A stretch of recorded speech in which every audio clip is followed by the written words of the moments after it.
ವಿಶೇಷ ಚರ್ಚಾ ಕಾರ್ಯಕ್ರಮಕ್ಕೆ ಸ್ವಾಗತ. ನಾನು ಸುಕನ್ಯಾ ಪರಮೇಶ್. ದೆಹಲಿಯಲ್ಲಿ ಬಿಜೆಪಿ ನೇತೃತ್ವದ ಸರ್ಕಾರ ಆಡಳಿತದಲ್ಲಿದೆ. ಅದೇ ರೀತಿಯಾಗಿ ರಾಜ್ಯದಲ್ಲಿ ಕಾಂಗ್ರೆಸ್ ನೇತೃತ್ವದ ಸರ್ಕಾರ ಆಡಳಿತದಲ್ಲಿದೆ. ಯಾವಾಗ ಕೇಂದ್ರದಲ್ಲಿ ಬಿಜೆಪಿ ನೇತೃತ್ವದ ಸರ್ಕಾರ ಆಡಳಿತಕ್ಕೆ ಬಂತು, ಅದೇ ರೀತಿಯಾಗಿ ರಾಜ್ಯದಲ್ಲಿ ಕಾಂಗ್ರೆಸ್ ನೇತೃತ್ವದ ಸರ್ಕಾರ ಆಡಳಿತಕ್ಕೆ ಬಂತು, ಆಗಿನಿಂದಲೂ ಕೂಡ ಕೇಂದ್ರ ವರ್ಸಸ್ ರಾಜ್ಯ ಅನ್ನುವಂತಾಗಿದೆ ಪರಿಸ್ಥಿತಿ. ಯಾಕಂತ ಅಂದ್ರೆ ಯಾವುದೇ ವಿಚಾರವನ್ನ ತೆಗೆದುಕೊಂಡ್ರು ಕೂಡ ಅಲ್ಲಿ ಕೇಂದ್ರ ಇರುತ್ತೆ ಇಲ್ಲ ರಾಜ್ಯ ಇರುತ್ತೆ, ಅವರಿಬ್ಬರ ಮಧ್ಯದಲ್ಲಿ ನಡೆಯುವಂತಹ ಜಟಾಪಟಿ ಅಂತೂ ಇದ್ದೇ ಇರುತ್ತೆ. ಅದೇ ರೀತಿಯಾಗಿ 15ನೇ ಹಣಕಾಸಿನ ವಿಚಾರಕ್ಕೆ ಸಂಬಂಧಪಟ್ಟಂತೂ ಕೂಡ ಹಂಗೆ ಆಗಿದೆ. ಕೇಂದ್ರ ಸರ್ಕಾರ ಎಲ್ಲೋ ಒಂದ್ ಕಡೆ ಮಲತಾಯಿ ಧೋರಣೆಯನ್ನ ತೋರ್ತಾ ಇದೆ ಅಂತ ರಾಜ್ಯ ಸರ್ಕಾರ ಆರೋಪವನ್ನ ಮಾಡ್ತಾ ಇದೆ. ಯಾಕಂತ ಅಂದ್ರೆ ಇತ್ತೀಚೆಗೆ ಸಿಎಂ ಸಿದ್ದರಾಮಯ್ಯನವರಾಗಿರ್ಬೋದು, ಅದೇ ರೀತಿಯಾಗಿ ರಾಜ್ಯದ ಕೆಲವೊಂದಷ್ಟು ಶಾಸಕರಾಗಿರ್ಬೋದು ಇದೇ ವಿಚಾರವನ್ನ ಪ್ರಸ್ತಾಪ ಮಾಡಿದ್ದಾರೆ. 14ನೇ ಹಣಕಾಸಿನಲ್ಲೂ ಕೂಡ ಎಲ್ಲೋ ಒಂದ್ ಕಡೆ ನಮ್ಗೆ ಅನ್ಯಾಯ ಆಯ್ತು, ಬರ್ಬೇಕಾಗಿದ್ದಷ್ಟು ಬರ್ಲಿಲ್ಲ, ಅದಾದ ನಂತರ ಅದ್ರ ಮೇಲೆ ಇಟ್ಟಂತ ನಿರೀಕ್ಷೆ ಕೂಡ ಸುಳ್ಳಾಗಿತ್ತು. 15ನೇ ಹಣಕಾಸಿನಲ್ಲಿ ಒಂದ್ ಸ್ವಲ್ಪ ಬರುತ್ತೆ, ಅಂದ್ರೆ 14ನೇ ಹಣಕಾಸಿನಲ್ಲಿ 4.71% ಇತ್ತು. ಆದ್ರೆ 15ನೇ ಹಣಕಾಸಿನಲ್ಲಿ ಅದನ್ನ ಇನ್ನೂ ಒಂಚೂರು ಕಡಿಮೆ ಮಾಡಿದ್ರು, ಅಂದ್ರೆ 3.65%ಗೆ ತಂದಿಟ್ರು. ಅದಾದ ನಂತರ ಇದೀಗ 15ನೇ ಹಣಕಾಸಿನಲ್ಲಿ ಏನ್ ಶಿಫಾರಸು ಮಾಡಿದ್ರು ಆ ಅನುದಾನ ಕೂಡ ಬಂದಿಲ್ಲ ಕೇಂದ್ರದಿಂದ. ಎಲ್ಲೋ ಒಂದ್ ಕಡೆ ರಾಜ್ಯ ಸರ್ಕಾರಕ್ಕೆ ಮಲತಾಯಿ ಧೋರಣೆಯನ್ನ ಮಾಡ್ತಾ ಇದೆ ಅನ್ನೋದು ಮೇಲ್ನೋಟಕ್ಕೆ ಕಾಣ್ತಾ ಇರುವಂತಹ ವಿಚಾರ. ಹಾಗಾದ್ರೆ ರಾಜ್ಯ ಸರ್ಕಾರಕ್ಕೆ ಏನು ಉತ್ತರ ಕೊಡುತ್ತೆ, ರಾಜ್ಯ ಸರ್ಕಾರ ಇದಕ್ಕೆ ಏನು ಉತ್ತರ ಕೊಡುತ್ತೆ, ಕೇಂದ್ರ ಸರ್ಕಾರ ಏನ್ ಸಮರ್ಥನೆ ಮಾಡ್ಕೊಂಡಿದೆ, ಈ ಎಲ್ಲಾ ವಿಚಾರಗಳ ಕುರಿತಾಗಿ ಇಂದಿನ ಚರ್ಚಾ ಕಾರ್ಯಕ್ರಮದಲ್ಲಿ ಚರ್ಚೆ ಮಾಡ್ತಾ ಹೋಗೋಣ. ಇಂದಿನ ಚರ್ಚಾ ವಿಷಯ 15,583 ಕೋಟಿ ಎಲ್ಲಿ. ಭಾರತದ ಸಂವಿಧಾನದ ಪ್ರಕಾರ ಪ್ರತಿ 5 ವರ್ಷಕ್ಕೆ ಒಮ್ಮೆ ಹಣಕಾಸು ಆಯೋಗ ರಚನೆ ಆಗತ್ತೆ. ಆ ಒಂದು ಸಂದರ್ಭದಲ್ಲಿ ರಾಜ್ಯಕ್ಕೆ ಎಷ್ಟೆಷ್ಟು ಅನುದಾನವನ್ನ ಕೊಡಬೇಕು, ಯಾವೆಲ್ಲ ಕಾಮಗಾರಿಗಳಾಗಿದೆ, ಎಷ್ಟು ಅನುದಾನವನ್ನ ಯಾವ ಕ್ಷೇತ್ರಕ್ಕೆ ಕೊಡಬೇಕು, ಎಲ್ಲಾ ವಿಚಾರಗಳ ಕುರಿತಾಗಿ ಚರ್ಚೆ ಆಗುತ್ತೆ, ಶಿಫಾರಸುಗಳಾಗುತ್ತೆ. ಅದಾದ ನಂತರ ಅನುದಾನವನ್ನ ಬಿಡುಗಡೆ ಮಾಡ್ತಾ ಹೋಗ್ತಾರೆ. ಹಾಗಾದ್ರೆ ಈ ಬಾರಿ 15ನೇ ಹಣಕಾಸಿನಲ್ಲಿ ಶಿಫಾರಸು ಮಾಡಿದಂತಹ ಅಷ್ಟು ಮೊತ್ತ ಎಲ್ಲೋ ಒಂದ್ ಕಡೆ ಬಂದಿಲ್ಲ. ಅದಕ್ಕೆ ಕೇಂದ್ರ ಸರ್ಕಾರ ಸಮರ್ಥನೆಯನ್ನ ಕೊಟ್ಕೊಳ್ತಾ ಇದೆ, ಕೇವಲ ಉಲ್ಲೇಖ ಅಷ್ಟೇ ಮಾಡಿದ್ದು ಅಂತ. ಹಾಗಾಗಿ ಎಲ್ಲಾ ವಿಚಾರಗಳ ಬಗ್ಗೆ ಚರ್ಚೆ ಮಾಡ್ತಾ ಹೋಗೋಣ. ಅದಕ್ಕಿಂತ ಮುಂಚೆ ನಾನು ಅತಿಥಿಗಳನ್ನ ವೆಲ್ಕಮ್ ಮಾಡ್ತೀನಿ. ಕಾಂಗ್ರೆಸ್ ವಕ್ತಾರರಾಗಿ ಕುಮಾರ್ ನಮ್ಮ ಜೊತೆ ಜಾಯಿನ್ ಆಗ್ತಾ ಇದ್ದಾರೆ. ಸರ್, ಕಾರ್ಯಕ್ರಮಕ್ಕೆ ಸ್ವಾಗತ. ಜೊತೆಯಲ್ಲಿ ಬಿಜೆಪಿ ವಕ್ತಾರರಾಗಿ ಯದುಕುಮಾರ್ ಅವರು ಕಾರ್ಯಕ್ರಮಕ್ಕೆ ಜಾಯಿನ್ ಆಗಿದ್ದಾರೆ. ಸರ್, ಕಾರ್ಯಕ್ರಮಕ್ಕೆ ಸ್ವಾಗತ. ಇನ್ನು ಆರ್ಥಿಕ ತಜ್ಞರಾಗಿ ಡಾಕ್ಟರ್ ಜಾಕೋಬ್ ಕ್ರಸ್ಟಾ ಅವರು ನಮ್ಮ ಜೊತೆ ಜಾಯಿನ್ ಆಗ್ತಾ ಇದ್ದಾರೆ. ಸರ್, ಕಾರ್ಯಕ್ರಮಕ್ಕೆ ಸ್ವಾಗತ. ಸರ್, ನನ್ನ ಧ್ವನಿ ಕೇಳಿಸ್ತಾ ಇದೆಯಾ ನಿಮ್ಗೆ? ಎಸ್, ನಾನು ಕುಮಾರ್ ಸರ್ಗೆ ಇವಾಗ ಒಂದು ಪ್ರಶ್ನೆಯನ್ನು ಕೇಳ್ತೀನಿ. ಸರ್, ಎಲ್ಲೋ ಒಂದು ಕಡೆ ಹಣಕಾಸು ಆಯೋಗದಲ್ಲಿ ಹೆಚ್ಚಿನ ನಿರೀಕ್ಷೆ ಇತ್ತು, ಎಲ್ಲೋ ಒಂದ್ ಕಡೆ ಕೇಂದ್ರ ಸರ್ಕಾರ ಹುಸಿ ಮಾಡ್ತಾ ಇದೆ, ಅದು ಬಜೆಟ್ ವಿಚಾರದಲ್ಲಿ ಆಗಿರ್ಬೋದು ಅಥವಾ ಇವಾಗ ಹಣಕಾಸು ವಿಚಾರದಲ್ಲಿ ಆಗಿರ್ಬೋದು ಹುಸಿ ಮಾಡ್ತಾ ಇದೆ, ಏನೇ ಹೇಳ್ತೀರಾ? ಭಾರತ ದೇಶದ ಪ್ರಜಾಪ್ರಭುತ್ವ ವ್ಯವಸ್ಥೆಯಲ್ಲಿ ಒಕ್ಕೂಟ ವ್ಯವಸ್ಥೆಯ ಅಡಿಯಲ್ಲಿ ಕರ್ನಾಟಕವೂ ಕೂಡ ಭಾರತ ದೇಶದಲ್ಲಿ ಇದೆ ಅನ್ನೋದನ್ನು ಕೇಂದ್ರ ಸರ್ಕಾರ ಮರು ನೆನಪು ಮಾಡಿಕೊಳ್ಳುವ ಅವಶ್ಯಕತೆ ಈಗ ಎದುರಾಗಿದೆ ಅಂತ ನಮ್ಮ ಭಾವನೆ. ರಾಜ್ಯ ಸರ್ಕಾರದಿಂದ ಭಾರತ ದೇಶಕ್ಕೆ ಅತಿ ಹೆಚ್ಚು ತೆರಿಗೆ ಸಂಗ್ರಹ ಆಗುತ್ತೆ. ಮಹಾರಾಷ್ಟ್ರ ಬಿಟ್ಟರೆ ಎರಡನೆಯ ಅತಿ ದೊಡ್ಡ ತೆರಿಗೆಯ ಪಾಲನ್ನು ನೀಡುವ ರಾಜ್ಯ ಕರ್ನಾಟಕ. ಕರ್ನಾಟಕದ ಕನ್ನಡಿಗರು ಇಲ್ಲಿ ಸಂಪಾದನೆ ಮಾಡಿ ಗಳಿಸಿರುವ ಹಣದಲ್ಲಿ ದೊಡ್ಡ ಮೊತ್ತದ ತೆರಿಗೆಯನ್ನು ಸಂಗ್ರಹ ಮಾಡಿ ಕೇಂದ್ರ ಸರ್ಕಾರಕ್ಕೆ ನೀಡುತ್ತೆ. ಅದು ನಮ್ಮ ತೆರಿಗೆ ಬಳಕೆ ಮಾಡಬೇಕಾಗಿರೋದು, ಅದರಲ್ಲಿ ಕನ್ನಡಿಗರ ಪಾಲು ಕೇಳೋದ್ರಲ್ಲಿ ತಪ್ಪೇನಿದೆ? ನಮ್ಮ ತೆರಿಗೆ ನಮ್ಮ ಹಕ್ಕು ಅಂತ ಒಂದು ದೊಡ್ಡ ಅಭಿಯಾನವನ್ನೇ ನಾವು ಕರ್ನಾಟಕದಲ್ಲಿ ಕಳೆದ ವರ್ಷ ನಡೆಸಿದ್ದು ಜನರ ಮಾನಸದಲ್ಲಿದೆ ಅಂತ ನಾನು ಭಾವಿಸ್ಕೊತೇನೆ. ಅದರ ಜೊತೆಗೆ ಅತಿವೃಷ್ಟಿ ಆದಂಥ ಸಂದರ್ಭದಲ್ಲಿ ಕರ್ನಾಟಕ ರಾಜ್ಯಕ್ಕೆ ಏನು ತೊಂದರೆ ಆಗಿದೆ, ಅತಿವೃಷ್ಟಿ ಮತ್ತು ಅನಾವೃಷ್ಟಿ ಎರಡರಿಂದಲೂ, ಅದಕ್ಕೆ ಕೇಂದ್ರ ಸರ್ಕಾರದಿಂದ ಸಹಾಯವನ್ನು ನೀಡಬೇಕು ಅಂತ ಹೇಳಿ ಅವರು ಬಂದು ಇಲ್ಲಿ ಸಮೀಕ್ಷೆಯನ್ನು ಮಾಡ್ಕೊಂಡೋಗಿದ್ರು. ಕೇಂದ್ರದ ತನಿಖಾ ಸಮಿತಿ ಮತ್ತು ಅವರು ನೇಮಿಸಿದಂಥ ಆಯೋಗದ ಸಮಿತಿಯವರು ಅವರ ಶಿಫಾರಸ್ಸಿನಂತೆಯೇ ಕೇಂದ್ರ ಸರ್ಕಾರ ಆರ್ಥಿಕ ಇಲಾಖೆ ಕರ್ನಾಟಕಕ್ಕೆ ಆ ಸಂದರ್ಭದಲ್ಲಿ ನಮಗೇನು ಸಹಾಯ ಮಾಡಲಿಲ್ಲ. ಒಕ್ಕೂಟ ವ್ಯವಸ್ಥೆಯಲ್ಲಿ ಇದೆಯೋ ಇಲ್ವೋ ಅಂತ ಅನುಮಾನ ಬಂದು ನಾವೇನು ಮಾಡಿದ್ವಿ, ಕೊನೆಗೆ ಸುಪ್ರೀಂ ಕೋರ್ಟ್ನ ಮೊರೆ ಹೋಗ್ಬೇಕಾಗಿ ಬಂತು. ಸುಪ್ರೀಂ ಕೋರ್ಟ್ನ ಮೊರೆ ಹೋಗಿ ಕರ್ನಾಟಕದ ಜನತೆ, ರೈತರಿಗೆ ಆಗಿರುವಂಥ ಅನ್ಯಾಯ ಮತ್ತು ನಾಗರಿಕರಿಗೆ ಆಗಿರುವಂಥ ಮೋಸ, ಈ ಅತಿವೃಷ್ಟಿಯಿಂದ ಮತ್ತು ಅನಾವೃಷ್ಟಿಯಿಂದ ನಮ್ಮ ತೆರಿಗೆ ಹಣ ಇಷ್ಟು ಕಲೆಕ್ಟ್ ಆಗಿದ್ರು ಕೂಡ ನಮ್ಮ ರಾಜ್ಯಕ್ಕೆ NDRF ಮುಖಾಂತರ ಬರಬೇಕಾಗಿರುವಂಥ ಹಣವನ್ನು ಕೊಡಿ ಅಂತ ಕೇಳಬೇಕು ಅಂತಂದರೆ ಭಿಕ್ಷೆ ಬೇಡುವಂಥ ಪರಿಸ್ಥಿತಿ ಬಂದಿದೆ. ದಯಮಾಡಿ ಕೇಂದ್ರ ಸರ್ಕಾರ ನೀವು ಮಧ್ಯಸ್ಥಿಕೆ ವಹಿಸಿ ಕೇಂದ್ರ ಸರ್ಕಾರಕ್ಕೆ ಚಾಟಿಯನ್ನು ಬೀಸಿ ನಮಗೆ ಈ ಸಂದರ್ಭದಲ್ಲಿ ಸಹಾಯ ಮಾಡಬೇಕು ಅಂತ ಸುಪ್ರೀಂ ಕೋರ್ಟನ್ನು ಕೇಳಿದಾಗ ಕರ್ನಾಟಕದ ಆಗುಹೋಗುಗಳನ್ನು ಅವರು ಪರಿಶೀಲನೆ ಮಾಡಿ ರಾಜ್ಯಕ್ಕೆ ಕೊಡಬೇಕಾಗಿರೋ ಹಣವನ್ನು ಕೊಡಿಸ್ತು. ಅಂದರೆ ನಾನು ಇದನ್ನು ಯಾಕೆ ಹೇಳ್ತಾ ಇದ್ದೇನೆ, ಪ್ರಸ್ತಾಪ ಮಾಡ್ತಾ ಇದ್ದೇನೆ ಅಂದರೆ, ಕರ್ನಾಟಕದಿಂದ ತೆರಿಗೆಯನ್ನು ಪಡ್ಕೊಳ್ಳೋದ್ರಲ್ಲಿ ಮುಂಚೂಣಿಯಲ್ಲಿರುವಂಥ ಒಂದು ಕೇಂದ್ರ ಸರ್ಕಾರ ಕರ್ನಾಟಕದ ಅಭಿವೃದ್ಧಿಗೆ, ಬೆಂಗಳೂರಿನ ಅಭಿವೃದ್ಧಿಗೆ ಮತ್ತು ಕೈಗಾರಿಕೆಗಳ ಅಭಿವೃದ್ಧಿಗೆ, ಕೃಷಿಕರ ವ್ಯವಹಾರಕ್ಕೆ ಸಂಬಂಧಪಟ್ಟ ಅಭಿವೃದ್ಧಿಗೆ ಮತ್ತು ಯುವಕರ ಉದ್ಯೋಗ ಸೃಷ್ಟಿ ಮಾಡೋದಕ್ಕೆ ಸಂಬಂಧಪಟ್ಟಂತ ಕೈಗಾರಿಕೆಗಳಿಗೆ ಸಂಬಂಧಪಟ್ಟಂತೆ ಅನುದಾನ ನೀಡುವ ವಿಷಯದಲ್ಲಿ ಮಹಿಳೆಯರಿಗೆ ಕೇಂದ್ರ ಸರ್ಕಾರ ಕೊಡಬೇಕಾಗಿರುವಂತಹ ಅನುದಾನವನ್ನ ಕೊಟ್ಟಿಲ್ಲ. ಅದೇ ನಿಮ್ಮ ಮಾತಿನ ಅರ್ಥ. ನಾನು ನಿಮ್ಮ ಹತ್ರ ಮಾತನಾಡ್ತಾ ಹೋಗ್ತೀನಿ ಸರ್. ನಾನು ಬಿಜೆಪಿ ವಕ್ತಾರರ ಹತ್ರ ಒಂದ್ ನಿಮಿಷ ನಾನು ನಿಮ್ಮ ಆರೋಗ್ಯ ಇಲಾಖೆಗೆ ಕೇಂದ್ರ ಸರ್ಕಾರ ಏನ್ ಕೊಡಬೇಕಾಗಿತ್ತು ಕರ್ನಾಟಕಕ್ಕೆ, ಅದನ್ನ ಕೊಡೋದ್ರಲ್ಲೂ ಕೂಡ ವಿಫಲ ಆಗಿದೆ. ನೋಡಿ, ವೈದ್ಯಕೀಯ ಕ್ಷೇತ್ರ ಇರ್ಬೋದು, ಶಿಕ್ಷಣ ಕ್ಷೇತ್ರ ಇರ್ಬೋದು, ಅಥವಾ ಆಹಾರ ಇಲಾಖೆ ಸಂಬಂಧಪಟ್ಟದ್ದಿರ್ಬೋದು, ಪ್ರತಿಯೊಂದು ಇಲಾಖೆಯಲ್ಲೂ ಕೇಂದ್ರ ಸರ್ಕಾರ ರಾಜ್ಯ ಸರ್ಕಾರದ ಮೇಲೆ ಮಲತಾಯಿ ಧೋರಣೆಯನ್ನು ಮಾಡ್ತಾ ಇದೆ.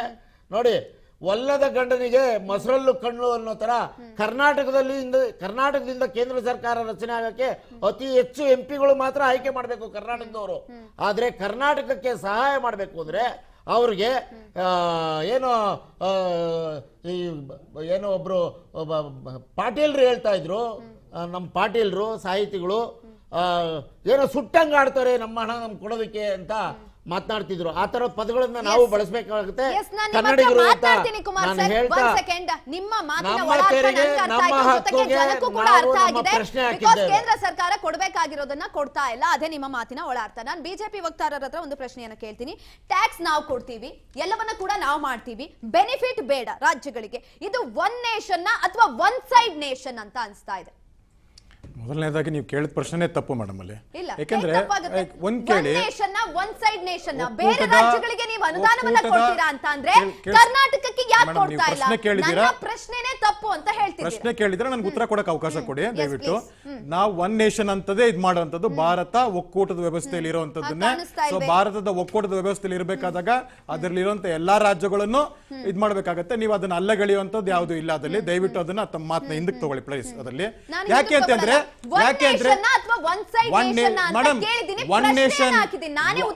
ಒನ್ ನೇಷನ್ಗೆನೆ ಎಲೆಕ್ಷನ್ಸ್ ನಡೆಯುವಂತದ್ದು, ಒನ್ ನೇಷನ್ ನೆಲೆನೆ ಒಬ್ಬರೇ ಪ್ರಧಾನಮಂತ್ರಿ ಇರುವಂತದ್ದು, ಒಬ್ಬರೇ ಪ್ರೆಸಿಡೆಂಟ್ ಇರುವಂತದ್ದು, ರಾಜ್ಯಕ್ಕೊಬ್ಬರೇ ರಾಜ್ಯಪಾಲ ಇರುವಂತದ್ದು, ರಾಜ್ಯಕ್ಕೊಬ್ಬರೇ ಮುಖ್ಯಮಂತ್ರಿನೂ ಒಬ್ಬರೇ ಇರುವಂತದ್ದು, ಇಬ್ಬಿಬ್ಬರಲ್ಲ ಮುಖ್ಯಮಂತ್ರಿ ಇರುವಂತದ್ದು. So it's a part and parcel of the federal structures. ಅದಲ್ಲಿ ಆ ತರ ಇರಬೇಕಾದಾಗ ನೋಡಿ ಮೇಡಮ್, ಈ ಫೈನಾನ್ಸ್ ಕಮಿಷನ್ಸ್ ನ ರಚಿಸಿದಂತದ್ದು ಯಾವ ಕಾಲದಲ್ಲಿ? ಕಾಂಗ್ರೆಸ್ ಕಾಲದಲ್ಲಿ. 14th ಫೈನಾನ್ಸಿಯಲ್ ಕಮಿಷನ್ ಇರಬೇಕಾದಾಗಲೂ ಕೇಂದ್ರ ಸರ್ಕಾರ ಕಾಂಗ್ರೆಸ್ ಸರ್ಕಾರನೇ ಇದ್ದಿದ್ದಂಥದ್ದು. ಅದಕ್ಕೆ ಏನೇನು ಮಾನದಂಡ ಇರುತ್ತೆ? ಪಾಪ್ಯುಲೇಷನ್ ಇರುತ್ತೆ, ಡೆಮೋಗ್ರಫಿ ಇರುತ್ತೆ, ಫಾರೆಸ್ಟ್ ಏರಿಯಾಸ್ ಇರುತ್ತೆ. ಇದೆಲ್ಲ ಮಾನದಂಡಗಳ ಮೇಲೆ ಇದಾಗಿರುವಂತದ್ದು. ಏನು ಬರೀ ತೆರಿಗೆ ಸಂಗ್ರಹ ಆಗೋದನ್ನ ಹಂಚಿಕೆ ಆಗೋದಂತದಲ್ಲ ಟ್ಯಾಕ್ಸ್ ಡೆವಲ್ಯೂಷನ್ಸ್. ನಮ್ಮ ಇದು ಪಾಪ್ಯುಲೇಷನ್, ಜಾಗ್ರಫಿಕಲ್ ಏರಿಯಾ ಇದೆಲ್ಲ ಡಿಸೈಡ್ ಮಾಡಿದ್ ಯಾವತ್ತು? ಇದು 2014 ಡಿಸೈಡ್ ಮಾಡಿದಂತದ್ದ. 2014 ಕಮಿಷನ್ ಇದ್ದಿದ್ದಾವಾಗಲೂ ಕೇಂದ್ರ ಸರ್ಕಾರ ಇದ್ದಿದ್ದು ಕಾಂಗ್ರೆಸ್ ನೆಲೆನೆ. ಅದು ಲಾಗು ಆಗ್ಬೇಕಾದಾಗ 15th ಫೈನಾನ್ಸ್ ಕಮಿಷನ್ ಆಗ್ಬೇಕಾದಾಗ್ಲೂ ರಾಜ್ಯ ಸರ್ಕಾರದ 5 ಮಂತ್ರಿಗಳು ಸಮ್ಮಿಶ್ರ ಸರ್ಕಾರದಲ್ಲಿ ಇದ್ದಂತದ್ದು. 2011 ಪ್ರಕಾರ 15% ಅಷ್ಟೇ ನಾವು ಪಾಪ್ಯುಲೇಷನ್ ಕೊಡೋದು ಹಣಕಾಸು ಆಯೋಗದಲ್ಲಿ. ಹೇಳ್ತೀನಿ, ಏರಿಯಾ ವೈಸ್ 15% ಕೊಡ್ತೀವಿ, ಪಾಪ್ಯುಲೇಷನ್ ವೈಸ್ 15% ಕೊಡ್ತೀವಿ, ಫಾರೆಸ್ಟ್ ಆಗಿ ಎಕಾಲಜಿಕಲ್ ಪರ್ಸೆಂಟೇಜ್ 10% ಕೊಡ್ತೀವಿ. ಹೀಗೆ ಎಲ್ಲದರಲ್ಲೂ ಕುರಿತಾಗಿ ಒಂದೊಂದಷ್ಟು ಪರ್ಸೆಂಟೇಜ್ ಅನ್ನ ಇಲ್ಲ ಅಂತ ಹೇಳ್ತಾ ಇಲ್ಲ. ಆ ಇನ್ಫಾರ್ಮೇಶನ್ ನನಗೂ ಕೂಡ ಗೊತ್ತಿದೆ. ಅದೇ ರೀತಿಗೆ ಅನುದಾನ 2004 ರಿಂದ 2014 ವರೆಗೂ ಬಂದಿದ್ದಂತದ್ದು 20,700 ಕೋಟಿ ರೂಪಾಯಿ ಅಷ್ಟೇ ಬಂದಿದಂತದ್ದು. 2014ರಿಂದ 2024 2,08,000 ಅಂದ್ರೆ 243%, 3 ಪಟ್ಟು ಹೆಚ್ಚಾಗಿದಂಥದ್ದು. ಅದ್ರಲ್ಲಿ ಪಾಪ್ಯುಲೇಷನ್ ಹೆಚ್ಚಾಗಿರುವಂತದ್ದು, ಬಜೆಟ್ ಗಾತ್ರನೂ ಹೆಚ್ಚಾಗಿರುವಂತದ್ದು. ಅಂದ್ರೆ ಕೇಂದ್ರ ಬಂದು ಅನುಗುಣವಾಗಿ ಏನಿರುತ್ತೆ, ಇವ್ರು ಇದಕ್ಕಿಂತ ಮುಂಚೆ ಇದ್ದಿದ್ದು 32% ಮೇಡಮ್. ಇದರಲ್ಲಿ ಇಡೀ ರೀತಿ ಕೊಡ್ತಾ ಇದ್ದಾರೆ. ನಮ್ಮ ಕೇಂದ್ರ ಸರ್ಕಾರ ಬಂದಾದ್ಮೇಲೆ ಇದು 42% ಇವಾಗ ಆಗಿರುವಂತದ್ದು. ಇಲ್ಲಿ ಯಾವುದೇ ತಾರತಮ್ಯ ಇಲ್ಲ. ತಾರತಮ್ಯ ಏನು ಅಂತಂದ್ರೆ ಅವ್ರು ಅವಾಗಲೇ ಯಾವುದೋ ಒಂದು ಗಾದೆ ಮಾತು ಹೇಳಿದ್ರು. ನಾವೊಂದು ಹೇಳ್ತೀನಿ ಏನು ಅಂದ್ರೆ, ಕೊಟ್ಟ ಕುದುರೆಯನ್ನು ಏರಿದವನು ವೀರನೂ ಅಲ್ಲ ಶೂರನೂ ಅಲ್ಲ. ಕೊಡ್ಬೇಕು ಯಾವ್ದಕ್ಕೆ ಅಂತ ಕೇಂದ್ರ ಕೊಡುವಂತದನ್ನ ಬಳಸ್ಕೊಳ್ಳುವಂತದನ್ನ ಇರಬೇಕಾಗುತ್ತೆ. ಎತ್ತಿಗೆ ಜ್ವರ ಬಂದ್ರೆ ಎಮ್ಮೆಗ್ ಬರೆ ಹಾಕದ್ರಂತೆ, ಆ ರೀತಿಯಾಗಿ ಆಗ್ತಾ ಇರೋಂಥದ್ದು. ನಾನು ನಿಮ್ಮ ಹತ್ರ ಜಾಯ್ನ್ ಆಗ್ತಾ ಇರುವಂತಹ JDS ವಕ್ತಾರರಾದಂತಹ ನಾಗೇಂದ್ರ ಬಿ ಅವರನ್ನ ನಾನು ಕಾರ್ಯಕ್ರಮಕ್ಕೆ ಸ್ವಾಗತ ಮಾಡ್ಕೊಡ್ತೀನಿ. ಸರ್, ಕಾರ್ಯಕ್ರಮಕ್ಕೆ ಸ್ವಾಗತ. ಸರ್, 15ನೇ ಹಣಕಾಸಿನ ಒಂದು ವಿಚಾರದ ಬಗ್ಗೆ ಮಾತನಾಡ್ತಾ ಇದೀವಿ. ಮೊದಲಿಗೆ ನಿಮ್ಮ ಅಭಿಪ್ರಾಯ ತಿಳಿಸೋದಾದ್ರೆ. ಮೇಡಮ್, ಇವತ್ತು ಈ ಹಿಂದೆ 50ರಿಂದ 60 ವರ್ಷ ಕಾಂಗ್ರೆಸ್ ಸರ್ಕಾರನೇ ದೇಶ ಆಳಿದೆ. ಅದನ್ನು ನಾವು ನೋಡಿದ್ದೀವಿ. ಒಕ್ಕೂಟ ವ್ಯವಸ್ಥೆಯಲ್ಲಿ ಕಾಂಗ್ರೆಸ್ ಪಕ್ಷ ಮಾಡಿರೋಂಥ ಒಂದು ಮಲತಾಯಿ ಧೋರಣೆಗಳು ರಾಜ್ಯ ಎಲ್ಲ ಇಡೀ ದೇಶದಲ್ಲಿ ನೋಡಿದ್ದೀವಿ. ಅಂದರೆ ಸರ್ಕಾರ, ಕಾಂಗ್ರೆಸ್ ಸರ್ಕಾರ ರಾಜ್ಯದಲ್ಲಿದ್ದ ಕೂಡ, ಕೇಂದ್ರ ಸರ್ಕಾರ ರಾಜ್ಯದಲ್ಲಿದ್ದ ಕೂಡ ಇಲ್ಲಿನ ಎಷ್ಟು ಅನುದಾನಗಳು ತಂದಿದ್ದಾವೆ ಅಂತ ಎಕ್ಸ್ಟ್ರಾ ಪ್ರಶ್ನೆ ಆಗುತ್ತೆ. ಆ ಪ್ರಶ್ನೆಗೆ ಮೊದಲು ಉತ್ತರ ಬೇಕಾಗಿದೆ. ಸೊ 2014ರಿಂದ ಹಿಂದೆ ನಡೆದಿರೋಂಥ ನಿಜವಾದ ಒಂದು ಅನುದಾನಗಳಲ್ಲಿ ಕರ್ನಾಟಕ ಬರೀ 0, ಶೂನ್ಯ, ನಗಣ್ಯ. ನೀವು ತೆಗೆದ್ಬೇಕಾದ್ರೆ ನೋಡಿ, ಅಂಕಿಅಂಶಗಳು ಸಮೇತ ನಿಮಗೆ ಹೇಳ್ತೀನಿ. ಸೊ ಆ ವಿಚಾರದಲ್ಲಿ ಕಾಂಗ್ರೆಸ್ ಗೌರ್ಮೆಂಟ್ ಆಳಿರೋದು 50-60 ವರ್ಷ. 50-60 ವರ್ಷ ಇವ್ರಿಗೆ ಆ ಒಂದು ಪ್ರಜ್ಞೆನೇ ಇರಲಿಲ್ಲ. ನಮ್ಮ ರಾಜ್ಯನ ಅಭಿವೃದ್ಧಿ ಮಾಡಬೇಕು ಕೇಳೋರು ಇರಲಿಲ್ಲ. ಇವತ್ತು 2014 ಮೇಲೆ ಆಗಿರೋ ಡೆವಲಪ್ಮೆಂಟು ಆಗ್ತಾ ಇರೋಂಥ ಒಂದು ವ್ಯವಸ್ಥೆಯಲ್ಲಿ ಇವರು ಇಲ್ಲಿ ಅಭಿವೃದ್ಧಿ ಮಾಡೋಕ್ಕಾದ್ರೆ ಶೂನ್ಯ ಮಾಡಿ, ಇಲ್ಲಿ ಗಾತ್ರದ ಬಜೆಟ್ ಅಂತ ಒಂದು ಹೇಳ್ಕೊಂಡು ಬರೀ ರಾಜ್ಯದ ಆರ್ಥಿಕ ದಿವಾಳಿ ಮಾಡಿ, ಇವತ್ತು ಎಲ್ಲ ಬೆಲೆ ಏರಿಕೆಯಲ್ಲಿ ಜನನ ಸುಟ್ಟು, ಇವತ್ತು ಇವರು ಕೇಳೋ ನೈತಿಕತೆ ಏನಾದರೂ ಇದೆ ಕೇಂದ್ರ ಸರ್ಕಾರಕ್ಕೆ? ಕೇಂದ್ರ ಸರ್ಕಾರಕ್ಕೆ ಕೇಳಬೇಕಂತ ನೈತಿಕತೆ ಇದ್ರೆ ಇವರು 2023ರಲ್ಲಿ 85,000 ಕೋಟಿ ಬಜೆಟ್ ಮಾಡೋಕ್ಕೆ ಸಾಲ ಮಾಡಿದ್ರು. ಗಾತ್ರ ಬಜೆಟ್ ಮಂಡನೆ ಮಾಡಿದ್ರು. ಆ ಗಾಜೆಟ್ ಪಾತ್ರದ 2023ರಲ್ಲಿ ಗಾಜೆಟ್ ಅಲ್ಲಿ ಏನೇನು ಯಾವ್ದಕ್ಕೆ ಅನುದಾನ ಬಿಡುಗಡೆ ಮಾಡಿದರೆ, ಎಷ್ಟು ಅಭಿವೃದ್ಧಿ ಆಗಿದೆ, ಯಾವ ಯಾವ ಕ್ಷೇತ್ರ ಅಭಿವೃದ್ಧಿ ಅಂತ ಹೇಳ್ಬೇಕಾಗುತ್ತೆ. ಅದೇ ಸರಿ 2024ರಲ್ಲಿ 1,05,000 ಕೋಟಿ 3,71,00,000 ಕೋಟಿ ಗಜೆಟ್ ಪತ್ರ ಸಾಲ ಮಾಡಿ ಇವರು ಗಜೆಟ್ ಪತ್ರ ಸಿಗುತ್ತೆ. ನಾನ್ ನೀವು ಮಾತನಾಡ್ಬೇಕಾದ್ರೆ ಒಂದೇ ಒಂದು ವಿಚಾರವನ್ನ ಗಮನಿಸಿದೆ. ಕೇಂದ್ರ ಸರ್ಕಾರ, ರಾಜ್ಯ ಸರ್ಕಾರ ಎಲ್ಲೋ ಒಂದು ಕಡೆ ಕೊಡ್ತಾ ಇಲ್ಲ. ಅಂದ್ರೆ ಇವಾಗ ಏನು ಬಜೆಟ್ ಘೋಷಣೆ ಮಾಡ್ತು, ಅದು ಕೂಡ ಗಾತ್ರದ ಸೈಜ್ ಕೂಡ ಜಾಸ್ತಿ ಆಗಿತ್ತು. ಎಲ್ಲ ವಿಚಾರಗಳ ಬಗ್ಗೆ ನೀವು ಹೇಳ್ತಾ ಇದ್ರಿ. ಕೇಂದ್ರ ಸರ್ಕಾರ ಕೊಡುವಂತಹ ಕರ್ತವ್ಯ ಕೇಂದ್ರ ಸರ್ಕಾರದ್ದು. ಯಾಕಂತ ಅಂದ್ರೆ ಇದು ರಾಜ್ಯ ಸರ್ಕಾರ ಟ್ಯಾಕ್ಸ್ ಅನ್ನ ಕೊಡುತ್ತೆ. ಅದನ್ನ ಹೊರತುಪಡಿಸಿ ಈ ಹಣ ಯಾರಿಗೂ ಉಪಯೋಗ ಆಗುವಂತದ್ದು? ಸ್ಥಳೀಯ ಸಂಸ್ಥೆಗಳಿಗೆ, ಗ್ರಾಮ ಪಂಚಾಯತಿ ಆಗಿರ್ಬೋದು, ಜಿಲ್ಲಾ ಪಂಚಾಯತಿ ಆಗಿರ್ಬೋದು, GBA ಆಗಿರ್ಬೋದು, ಈ ಎಲ್ಲಾ ಕ್ಷೇತ್ರಗಳಿಗೂ ಕೂಡ ಇದು ಯುಟಿಲೈಸ್ ಆಗುವಂತದ್ದು. ಎಲ್ಲೋ ಒಂದ್ ಕಡೆ ನಿಮ್ಮ ಜಗಳದಲ್ಲಿ ಅವ್ರಿಗೆ ಅನ್ಯಾಯ ಆಗ್ತಾ ಇದೆ ಅನ್ನೋ ರೀತಿಯಲ್ಲಿ ಕಾಣಿಸ್ತಾ ಇದೆ. ನಾನು ನಿಮ್ಮ ಹತ್ರ ಮಾತನಾಡ್ತಾ ಹೋಗ್ತೀನಿ. ಅದಕ್ಕಿಂತ ಮುಂಚೆ ಆರ್ಥಿಕ ತಜ್ಞರಾದಂತಹ ಡಾಕ್ಟರ್ ಜಾಕೋಬ್ ಕ್ರಸ್ಟಾ ಅವರನ್ನ ನಾನು ಈ ಸಂದರ್ಭದಲ್ಲಿ ಮಾತನಾಡಿಸ್ತಾ ಹೋಗ್ತೀನಿ. ಸರ್, ನಮಸ್ತೆ. ನಮಸ್ತೆ ಸರ್, ಹಣಕಾಸಿನ ಆಯೋಗದಲ್ಲಿ ಎಲ್ಲೋ ಒಂದ್ ಕಡೆ ಕರ್ನಾಟಕಕ್ಕೆ ಅನ್ಯಾಯ ಆಗ್ತಾ ಇದೆ. ಅನ್ಯಾಯ ಆಗಿದ್ದನ್ನ ಬಿಡಿ, ಅದು ಸೆಕೆಂಡ್ರಿ. ಎಲ್ಲೋ ಒಂದ್ ಕಡೆ ಶಿಫಾರಸು ಮಾಡಿದ್ದ ಹಣವನ್ನ ಕೂಡ ಇದೀಗ ಕೊಟ್ಟಿಲ್ಲ. ಏನ್ ಹೇಳ್ತೀರಾ ಸರ್? ಏನ್ ಕಾರಣ ಇರಬಹುದು? ಇದು ಶುದ್ಧ ತಪ್ಪು. ಇದು ಯಾಕೆಂದ್ರೆ ಈ ಫೈನಾನ್ಸ್ ಕಮಿಷನ್ 1951ನಲ್ಲಿ ಮಾಡಿರೋದು. ಈ ಫೈನಾನ್ಸ್ ಕಮಿಷನ್ ಆಕ್ಟ್ ಈಸ್ 1951. 1951ನಲ್ಲಿ ಫೈನಾನ್ಸ್ ಕಮಿಷನ್ ಮಾಡಿದಾಗ 5 ಜನ ಮೆಂಬರ್ಸ್ಗಳಿರ್ತಾರೆ. ಈಗ ರೀಸೆಂಟಾಗಿ ಫೈನಾನ್ಸ್ ಕಮಿಷನ್ದು ಅರವಿಂದ್ ಪನಾಗ್ರಹ ಅಂತ ಚೇರ್ಮನ್, ಅವರು ಇವಾಗ ರಿಪೋರ್ಟ್ ಕೊಟ್ಟಿದ್ದಾರೆ. ಅದು 16th ಕಮಿಷನ್. ನೀವು ಮಾತಾಡ್ತಾ ಇರೋದು 15th ಕಮಿಷನ್. 15th ಕಮಿಷನ್ನಲ್ಲಿ ಇವ್ರಿಗೆ ಎಷ್ಟು ಬಂತು, ಎಷ್ಟು ಹೋಯಿತು ಅಂತ ಅಂದ್ಬಿಟ್ಟು ಎಲ್ಲ ಕರೆಕ್ಟಾಗಿ ಬಂದಿದೆ. ಆದರೆ ಇಲ್ಲಿ ಅನುಗುಣವಾಗಿ ಇವರಿಗೆ 41% ಲಾಸ್ಟ್ ಇಯರ್ ಕೂಡ ಇತ್ತು, ಈ ವರ್ಷ ಕೂಡ 41% ಅಂತ ಡಿಕ್ಲೇರ್ ಮಾಡಿದ್ದಾರೆ. ಮೊನ್ನೆ ಸೋಮವಾರ 16th ಕಮಿಷನ್ ರಿಪೋರ್ಟ್ ಕೊಟ್ಟಿದ್ದಾರೆ ಪ್ರೆಸಿಡೆಂಟ್ಗೆ. ಆ 16th ಪೇ ಕಮಿಷನಲ್ಲಿ ಕೂಡ ಅಷ್ಟೇ ಇದೆ, 41% ಇದೆ. ಆದರೆ ಅದರಲ್ಲಿ ಈ ವರ್ಷಕ್ಕೆ ಏನು ಚೇಂಜ್ ಮಾಡು 16th ಕಮಿಷನ್ನಲ್ಲಿ ಅಂದರೆ, ಇವಾಗ ಫ್ಯಾಮಿಲಿ ಅಂದರೆ ಈ ಡೆಮೋಗ್ರಫಿ, ಯಾರ್ಯಾರು ಯಾವ ಯಾವ ಸ್ಟೇಟ್ನಲ್ಲಿ ಜಾಸ್ತಿ ಪಾಪ್ಯುಲೇಷನ್ ಜಾಸ್ತಿ ಇದೆಯೋ ಅವರಿಗೆ ಅವರು ಕಮ್ಮಿ ಮಾಡಿದ್ದಾರೆ. ಎಲ್ಲಿ ಪಾಪ್ಯುಲೇಷನ್ ಕಂಟ್ರೋಲ್ ಮಾಡೋದು ಅಂದರೆ ತಂದೆ ತಾಯಿಗೆ 2 ಮಕ್ಕಳಿದ್ದಾರೆ, ಅಲ್ಲಿ 10% ಜಾಸ್ತಿ ಕೊಟ್ಟಿದ್ದಾರೆ. ಅಥವಾ ಈ ಡಿಸಾಸ್ಟರ್ ಮ್ಯಾನೇಜ್ಮೆಂಟ್ನಲ್ಲಿ ಪ್ರವಾಹ ಬಂದರೆ ಅಥವಾ ಗುಡ್ಡಗಳು ಬಿದ್ದರೆ ಅದಕ್ಕೊಂದು ಸ್ವಲ್ಪ ಜಾಸ್ತಿ ಮಾಡಿದ್ದಾರೆ. ಈ ಥರ 15th ಪೇ ಕಮಿಷನ್ಗೆ ಮತ್ತು 16th ಪೇ ಕಮಿಷನ್ಗೆ ಏನೆಲ್ಲ ಕೊಟ್ಟಿದ್ದಾರೋ ಅದು ಯಾವ ಸರ್ಕಾರದ ಮೇಲೆ ಹೊಂದಿಕೊಂಡಿರಲ್ಲ. It is a independent body. ಅದು manage by the president of India. President of India is not a political person. So ಈ finance commission is submitted to president of India. So ಇವಾಗ ಇಲ್ಲಿ ಕಾಂಗ್ರೆಸ್ನವರು ಬಿ ಜೆ ಪಿನವರು ಒದ್ದಾಡಿಕೊಂಡು ನಮ್ಗೆ ಇಷ್ಟು ಬರಬೇಕಾಗಿದ್ದು ಬಂದಿಲ್ಲ ಅಂತ ಹೇಳೋದು ಎಲ್ಲ ಸುಳ್ಳೋದು. ಯಾಕಂದರೆ ಫೈನಾನ್ಸ್ ಕಮಿಷನ್ನಲ್ಲಿ ಅಥವಾ ಫೈನಾನ್ಸ್ ಮಿನಿಸ್ಟ್ರಿನಲ್ಲಿ ಇಲ್ಲ ಇದು. ಎಲ್ಲ ಎಷ್ಟೆಷ್ಟು ಬರಬೇಕು ಅದು ಅಷ್ಟೇ ಬಂದೇ ಬರುತ್ತೆ. ಆದರೆ ಕಾಸು ಬಂದ ಮೇಲೆ ಇವರು ಒಂದು ವೇಳೆ ಸರಿಯಾಗಿ ಅಳವಡೆ ಮಾಡದೆ ಹೋದರೆ ಅದು ವಾಪಸ್ ಹೋಗುತ್ತೆ. ಇದು ಬರೋ ತೊಂದರೆ ಇಲ್ಲಿ ಸರಿಯಾಗಿ ಬಂದ ಕಾಸು ಎಷ್ಟು ಡಿಪಾರ್ಟ್ಮೆಂಟಿಗೆ ಎಷ್ಟು ಒಟ್ಟಿಗೆ, ಯಾಕಂದರೆ ಆ 41% ಡೆವಲ್ಯೂಷನ್ ಆಫ್ ಫಂಡ್ಸ್ ಬಂದೇ ಬರುತ್ತೆ. GST ಅದರ major portion is income tax plus corporate tax ಮತ್ತು GST. ಇಲ್ಲಿ ಇನ್ನೊಂದು ನೋಟಿಸಬಲ್ ಪಾಯಿಂಟ್, GST ಇವಾಗ ಒಂದು ವೇಳೆ 18% ಚಾರ್ಜ್ ಆದರೆ 9% ಸ್ಟೇಟಿಗೆ ಹೋಗುತ್ತೆ, 9% ಸೆಂಟ್ರಲ್ಗೆ ಬರುತ್ತೆ. ಆದರೆ ಇವರಿಗೆ ಸ್ಟೇಟಿಗೆ ಬರುತ್ತೋ ಇಲ್ವೋ? Karnataka being second highest GST pair, so Karnataka is in the four front. ಅಂದರೆ ಇವಾಗ ಅದು ಕೂಡ ಇವಾಗ 16th ಪೇ ಕಮಿಷನ್ನಲ್ಲಿ ಯಾವ ಸ್ಟೇಟ್ಗಳು ಚೆನ್ನಾಗಿ ಬಿಸ್ನೆಸ್ ಮಾಡಿದಾರೋ ಅವರಿಗೆ ಇವಾಗ ಜಾಸ್ತಿ ಕೊಟ್ಟಿದ್ದಾರೆ. ಆ 41%ನಲ್ಲಿ ಎಷ್ಟೆಷ್ಟು ಡಿವಿಷನ್ ಮಾಡಿ ಡೆವಲ್ಯೂಷನ್ ಮಾಡಿದರೆ ಅದರ ಸರಿಯಾಗಿ ಲೆಕ್ಕಾಚಾರ ಹಾಕಿದರೆ ಡೀಟೇಲಿಗೆ ಹೋದರೆ ಯಾವ ಸ್ಟೇಟಿಗೂ ನಷ್ಟ ಆಗಿಲ್ಲ. ಆದರೆ ಕೆಲವು ಸ್ಟೇಟ್ಗಳು ವೀಕ್ ಇದೆ. ಫಾರ್ ಎಕ್ಸಾಂಪಲ್ ಕಾಶ್ಮೀರ್ ಅಥವಾ ಅಸ್ಸಾಂ ಆರ್ ನಾಗಾಲ್ಯಾಂಡ್, ಅಂದರೆ ನಾರ್ತ್ ಈಸ್ಟರ್ನ್ ಕಂಟ್ರೀಸ್ಗೆ ಸ್ವಲ್ಪ ಜಾಸ್ತಿ ಹೋಗುತ್ತೆ. ಆದರೆ ಈ ವರ್ಷಕ್ಕೆ ಕೇರಳ ಮತ್ತು ಕರ್ನಾಟಕಕ್ಕೆ ಜಾಸ್ತಿ ಬಂದಿದೆ, ತಮಿಳುನಾಡಿಗೂ ಕಮ್ಮಿ ಬರ್ತಾ ಇದೆ. ಸೊ ಇದು ಆವಾಗ ಏನು ಮಾಡ್ತಾರೆ, ತಮಿಳುನಾಡು ಬೊಂಬೆ ಹೊಡಿತಾರೆ, ನಮಗೆ ಯಾಕೆ ಕಮ್ಮಿ ಕೊಟ್ಟಿದ್ದಾರೆ ಅಂದ್ಬಿಟ್ಟು. ಈ ಪ್ರಶ್ನೆ ಅಲ್ಲ, ಈ ಪ್ರಶ್ನೆ ಏನು 16th ಪೇ ಕಮಿಷನಲ್ಲಿ ಅರವಿಂದ್ ಪನಾಗ್ರಹ ಏನು ಡಿಟೇಲ್ ಆಗಿ ರಿಪೋರ್ಟ್ ಕೊಟ್ಟಿದ್ದಾರಲ್ಲೋ, ಆ ಬೇಸ್ಡ್ ಆನ್ ದ್ಯಾಟ್ ಖಂಡಿತ ಕಾಸು ಬರುತ್ತೆ. ಇವರು ಸುಮ್ಮನೆ ಪಾಲಿಟಿಕ್ಸ್ ಆಡಿದ್ರಿಂದ ಏನೂ ಸಿಗಲ್ಲ. ಸುಮ್ಮನೆ ಅವರಿಗೆ ಬೇಕಾದಂಗೆ ಅವರ ಸ್ವರನ ಜಾಸ್ತಿ ಮಾಡಿಬಿಟ್ಟು ಮಾಡ್ತಾರೆ ವಿನಃ ಇದರಿಂದ ಏನು ಆಗೋದಿಲ್ಲ. ಎಷ್ಟೆಷ್ಟು ಬರಬೇಕೋ ಪೇ ಕಮಿಷನ್ನಿಂದ ಅದು ಖಂಡಿತ ಬಂದೇ ಬರುತ್ತೆ. ಒದ್ದಾಡಿ ಕೂಡ ಏನು ಪ್ರಯೋಜನ ಇಲ್ಲ.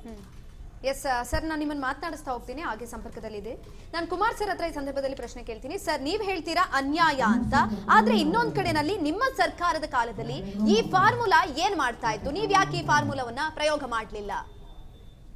ಅನ್ಯಾಯ ಅಂತ ಹೇಳ್ತಿದ್ದೀರಾ, ಆದ್ರೆ ಈಗ ಒಂದು ನಿಮಿಷ, ಈಗ BJP ವಕ್ತಾರರು ಆಗಲೇ ಹೇಳ್ತಿದ್ರು 14 ತನಕ ಹಿಂಗಿತ್ತು, ನಂತರದಲ್ಲಿ ಹಿಂಗಿದೆ, ಇಷ್ಟು ಕೊಟ್ಟಿದ್ದೀವಿ, ಆವಾಗ ಅಷ್ಟು ಕೊಟ್ಟಿದ್ರು ಅಂತ. 14 ತನಕ GST ಲಾಗು ಮಾಡಿರಲಿಲ್ಲ. GST ಲಾಗು ಆಗಿದ್ದು ರಾತ್ರಿ 12 ಗಂಟೆಗೆ ದೇವೇಗೌಡರನ್ನ ಕೂರಿಸ್ಕೊಂಡು ಲಾಗು ಮಾಡಿದ್ದು ಈಗಿನ ಪ್ರಧಾನಮಂತ್ರಿಗಳು, ಆಗಿನ ಮಾಜಿ ಮುಖ್ಯಮಂತ್ರಿಗಳಾಗಿದ್ದಂಥ ನರೇಂದ್ರ ಮೋದಿಯವರೇ. GST ಲಾಗು ಆಗಬಾರ್ದು ದೇಶದಲ್ಲಿ, ಅದರಿಂದ ರಾಜ್ಯಗಳಿಗೆ ಅನ್ಯಾಯ ಆಗುತ್ತೆ, ಜನರಿಗೆ ತೆರಿಗೆ ಹೊರೆ ಹೆಚ್ಚಾಗುತ್ತೆ ಅಂತ ಹೇಳಿ 8 ವರ್ಷಗಳ ಕಾಲ ದೋಪಡಿ ದೊಂಗಲು ಅಂತ ಬ್ರಿಟಿಷರು ಆಡಳಿತದಲ್ಲಿದ್ದ ಸಂದರ್ಭದಲ್ಲಿ ಒಂದು ತೆಲುಗಿನ ಆಂಧ್ರ ಪ್ರದೇಶದ ಜನರು ಮಾತನಾಡ್ತಿದ್ದಂಥ ಮಾತು ದೋಪಡಿ ದೊಂಗಲು ಅಂತ. ಆ ದೋಪಡಿ ದೊಂಗಲು ಕೆಲಸ BJP ಸರ್ಕಾರ 8 ವರ್ಷಗಳ ಕಾಲ GST ಹಣ ದುಬ್ಬಟ್ಟಾಕಿ ಇಡೀ ದೇಶದ ಜನರ ದುಡ್ಡನ್ನ ಲೂಟಿ ಹೊಡಿತಲ್ಲ. ಈ ಆರ್ಥಿಕ ತಜ್ಞರೀಗ ಹೇಳ್ತಾ ಇದ್ರು, ಬರಬೇಕಾಗಿರೋದೆಲ್ಲ ಬಂದೇ ಬಂದ್ಬಿಡುತ್ತೆ, ಅವ್ರು ಹೇಳಿರೋದೆಲ್ಲ ಕೊಟ್ಬಿಟ್ಟಿರ್ತಾರೆ, ಇವರು ಅದನ್ನು ಸರಿಯಾಗಿ ಲಾಗು ಮಾಡಿರೋದಿಲ್ಲ ಅಂತ.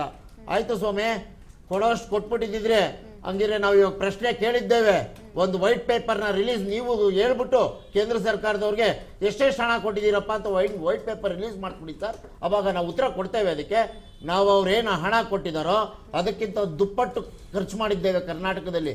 ಜೊತೆಗೆ ನಮಗೆ ಕೊಡಬೇಕಾಗಿರೋ ಹಣ, ಅವ್ರು ಕೊಡಬೇಕಾಗಿರೋ ಹಣ ಕೊಡ್ತಾರೆ ಅಂತೇಳಿ ನಾವು ಮುಂಗಡವಾಗಿ ಖರ್ಚು ಮಾಡಿಬಿಟ್ಟಿದ್ದೇವೆ, ಆ ಹಣವನ್ನು ಕೊಡ್ತಾ ಇಲ್ಲ. ಆಯಿತು, ಕಳೆದ 2 ವರ್ಷದಿಂದ ಕೃಷ್ಣಾ ಮೇಲ್ದಂಡೆ ಯೋಜನೆಗೆ 5,300 ಕೋಟಿ ಹಣ ಕೊಡ್ತೇವೆ ಅಂತ ಹೇಳಿದ್ರು. ಇವತ್ತವರೆಗೂ ಒಂದು ಬಿಡುಗಡೆ ಮಾಡಿಲ್ಲ.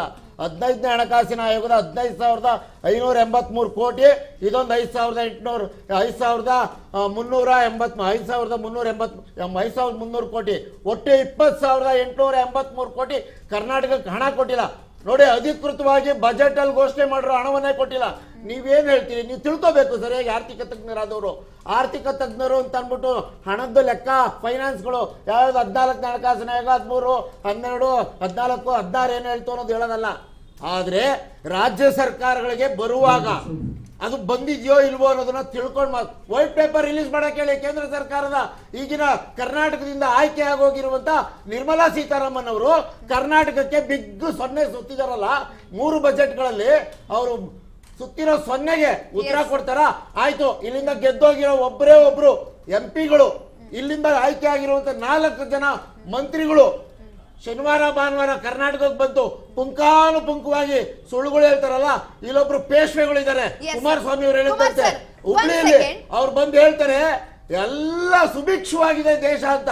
ಗೊತ್ತಾಗ್ತಾ ಇದೆ ಸುಭಿಕ್ಷವಾಗಿರೋದು ಇವರು 2 ಲಕ್ಷ ಕೋಟಿಗಿಂತ ಹೆಚ್ಚು ಸಾಲ ಮಾಡ್ಬಿಟ್ಟು ದೇಶನ ಹಳ್ಳ ಹಿಡಿಸ್ತಾ ಇದ್ದಾರೆ. ದೋಪುಡಿ ದೊಂಗಲು ಬಿಜೆಪಿ ಅವರು ಅಂತ ಜನರು ಮಾತನಾಡ್ತಾ ಇದ್ದಾರೆ. ಅದ್ರ ನಡುವೆ ನೀವು ಆಯ್ತು 15 ಹಣಕಾಸಿನ ಆಯೋಗ ಪೂರ್ತಿ ಹಣ ಕೊಟ್ಟಿದ್ರೆ ನಾವ್ಯಾವ ಪ್ರಶ್ನೆ ಮಾಡ್ತಾ ಇದ್ವಿ? ಹೇಳ್ಬೇಕಲ್ಲ ಉತ್ತರ, ಅದಕ್ಕೆ ಕೊಡ್ಬೇಕಲ್ವಾ? ನಮಗ್ ಕೊಡ್ಬೇಕಾಗಿರೋ ಹಣ ಕೊಡಿ. ನಾವೇನ್ ನಿಮ್ಮನ್ನ ಹೆಚ್ಚಿಗೆ ಕೇಳ್ತಾ ಇಲ್ಲ, ನೀವು ಹೆಚ್ಚಿಗೆ ಕೊಡ್ತಾ ಇಲ್ಲ ಅನ್ನೋದು ನಮಗ್ ಗೊತ್ತಿದೆ. ಮೆಟ್ರೋ ಯೋಜನೆಗೆ ದುಡ್ಡು ಕೊಡೋರು ನಾವು, ಬಂದು ಫೋಟೋ ಹೊಡೆಸ್ಕೊಂಡು ಹೋಗೋದು ಅವರು. ಏನ್ ಮಾತಾಡ್ತೀರಿ ಸರ್?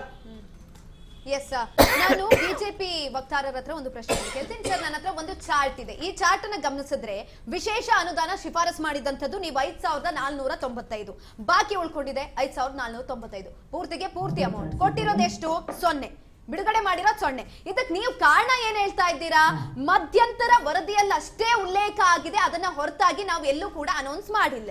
ಇನ್ನೊಂದ್ ಕಡೆನಲ್ಲಿ ಬೆಂಗಳೂರು ಅಭಿವೃದ್ಧಿ ಕುರಿತಾಗಿ ನೀವು ಶಿಫಾರಸು ಮಾಡಿದ್ದು 600 ಕೋಟಿ, ಆದ್ರೆ 6000 ಕೋಟಿ. ಬಾಕಿ ಉಳ್ಕೊಂಡಿರುವಂತದ್ದು ಪೂರ್ತಿಗೆ ಪೂರ. ನೀವು ಕೊಟ್ಟಿರುವಂತ ಅನುದಾನ ಬಿಡುಗಡೆ ಮಾಡಿರುವಂತದ್ದು 0. ಹಾಗಾಗಿ ಕಾರಣ ಕೊಟ್ಟಿಲ್ಲ. ಒಂದ್ ನಿಮಿಷ, ಈ ಬೆಂಗಳೂರು ನಗರದ ಒಂದು ನಿಮಿಷ ಹೇಳ್ತೇನೆ. ಕಾರಣ ಕೊಟ್ಟಿಲ್ಲ. ಅಭಿವೃದ್ಧಿ, ಬೆಂಗಳೂರು ಅಭಿವೃದ್ಧಿ ಕುರಿತಾಗಿ ಕಾರಣ ಕೊಟ್ಟಿಲ್ಲ, ಅನುದಾನವನ್ನ ಕೂಡ ಬಿಡುಗಡೆ ಮಾಡಿಲ್ಲ. ಏನ್ ಹೇಳ್ತೀರಾ ಸರ್? ಫಸ್ಟ್ ಆಫ್ ಆಲ್ ನಿಮ್ದು ಲೆಕ್ಕನೇ ತಪ್ಪು ಮೇಡಮ್ ಅದಲ್ಲಿ. ಯಾಕಂದ್ರೆ ಆ ಲೆಕ್ಕ ಎಲ್ಲಿ ತಗೊಂಡ್ ಬಂದಿದ್ದೀರಾ ಅಂತ ಗೊತ್ತಿಲ್ಲ. ಒಂದು ವಿಸ್ತೃತವಾದ ಮೇಲ್ದಂಡೆ ಯೋಜನೆಗೆ they should be an again ಕೇಂದ್ರ ಸರ್ಕಾರ ಹೇಳಿರುವಂತದ್ದು. ಹೌದು ಮೇಡಮ್, ಹೇಳಿರುವಂತದ್ದು ತಪ್ಪು. ಹೌದು, ಖಂಡಿತವಾಗ್ಲೂ ತಪ್ಪು.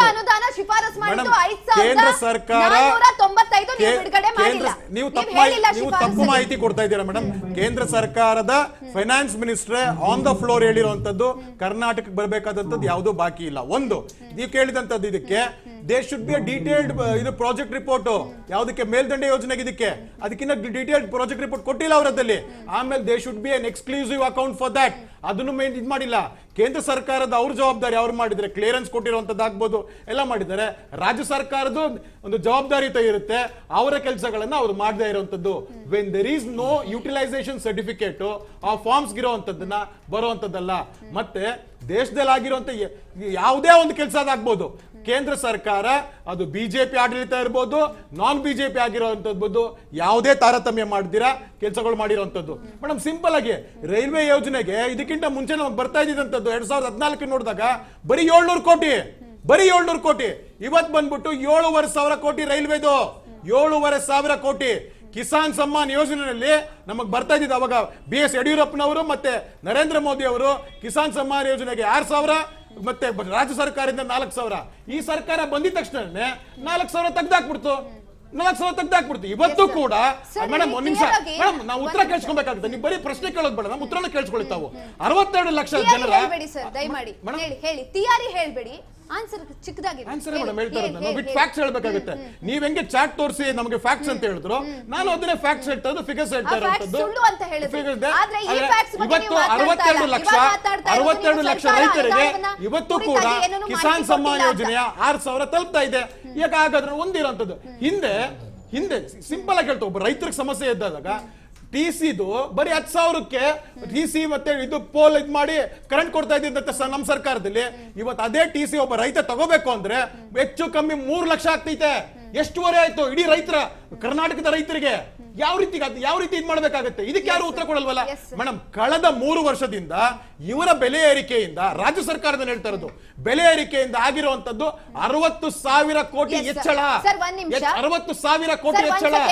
GST ಬಗ್ಗೆ ಸಿಎಂ ಸಿದ್ದರಾಮಯ್ಯನವರು ಮಾತನಾಡಿದ್ದಾರೆ. ಜೊತೆಯಲ್ಲಿ ಕೇಂದ್ರ ಸರ್ಕಾರ ಯಾಕೆ ಮಲತಾಯಿ ಧೋರಣೆಯನ್ನ ತೋರ್ತಾ ಇದೆ ಅನ್ನುವ ವಿಚಾರಕ್ಕೆ ಸಂಬಂಧಪಟ್ಟಂತೂ ಕೂಡ ಅವರು ರಿಯಾಕ್ಟ್ ಮಾಡಿದ್ದಾರೆ. ಬನ್ನಿ ಕೇಳಿಸ್ಕೊಂಬರೋಣ. ಈಗಾಗಲೇ ಪ್ರಸ್ತಾಪ ಮಾಡಿದ್ದೀನಿ ನಾನು, ಸಾಲದ ರಾಮಯ್ಯ ಅಂತ ಹೇಳೋದು.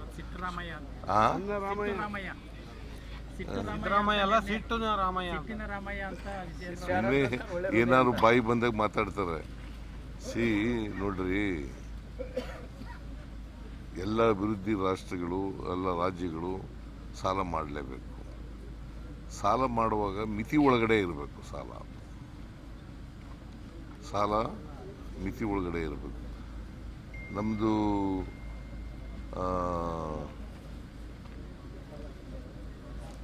GDP ಎಷ್ಟು ಗೊತ್ತಾ ಕರ್ನಾಟಕದ್ದು?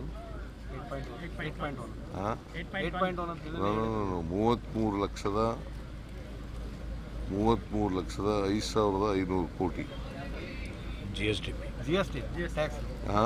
GST ಅಲ್ರಿ, GDP. ದೇಶದ ರಾಜ್ಯದ GDP, gross domestic product. GDP 33,05,500 ಕೋಟಿ. ಅದರಲ್ಲಿ 25% ಸಾಲ ಇರಬೇಕು. ಅದರಲ್ಲಿ 25% ಸಾಲ ಇರಬೇಕು. ನಾವು 24.94% ಮಾಡಿದ್ದೀವಿ. ಅದರೊಳಗಡೆ ಇದೆಯಾ ಇಲ್ವಾ? ಮತ್ತು ಸಾಲ ಹೆಂಗೆ ಮಾಡಿದ್ದೀವಿ, ಸಾಲ ಜಾಸ್ತಿ ಮಾಡಿದ್ದೀವಿ ಅಂತ ಹೇಳೋದು ಹೆಂಗೆ?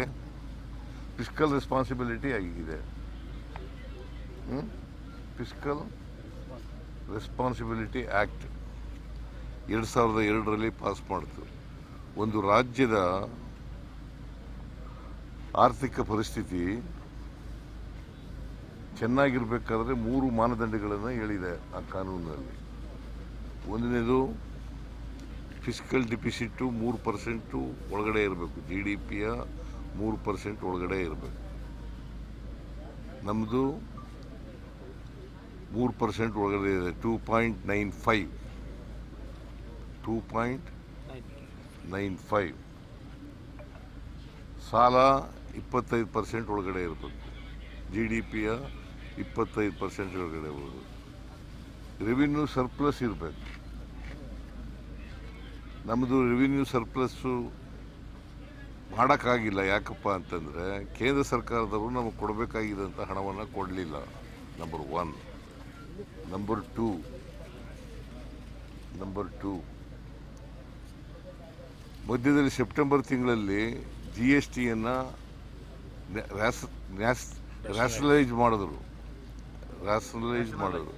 ಯಾವಾಗ ಮಾಡಿದ್ದು? ಅದನ್ನು ಸೆಪ್ಟೆಂಬರ್ ತಿಂಗಳಿಂದ ಜಾರಿಗೆ ಬರೋಕ್ಕೆ ಮಾಡಿದ್ರು.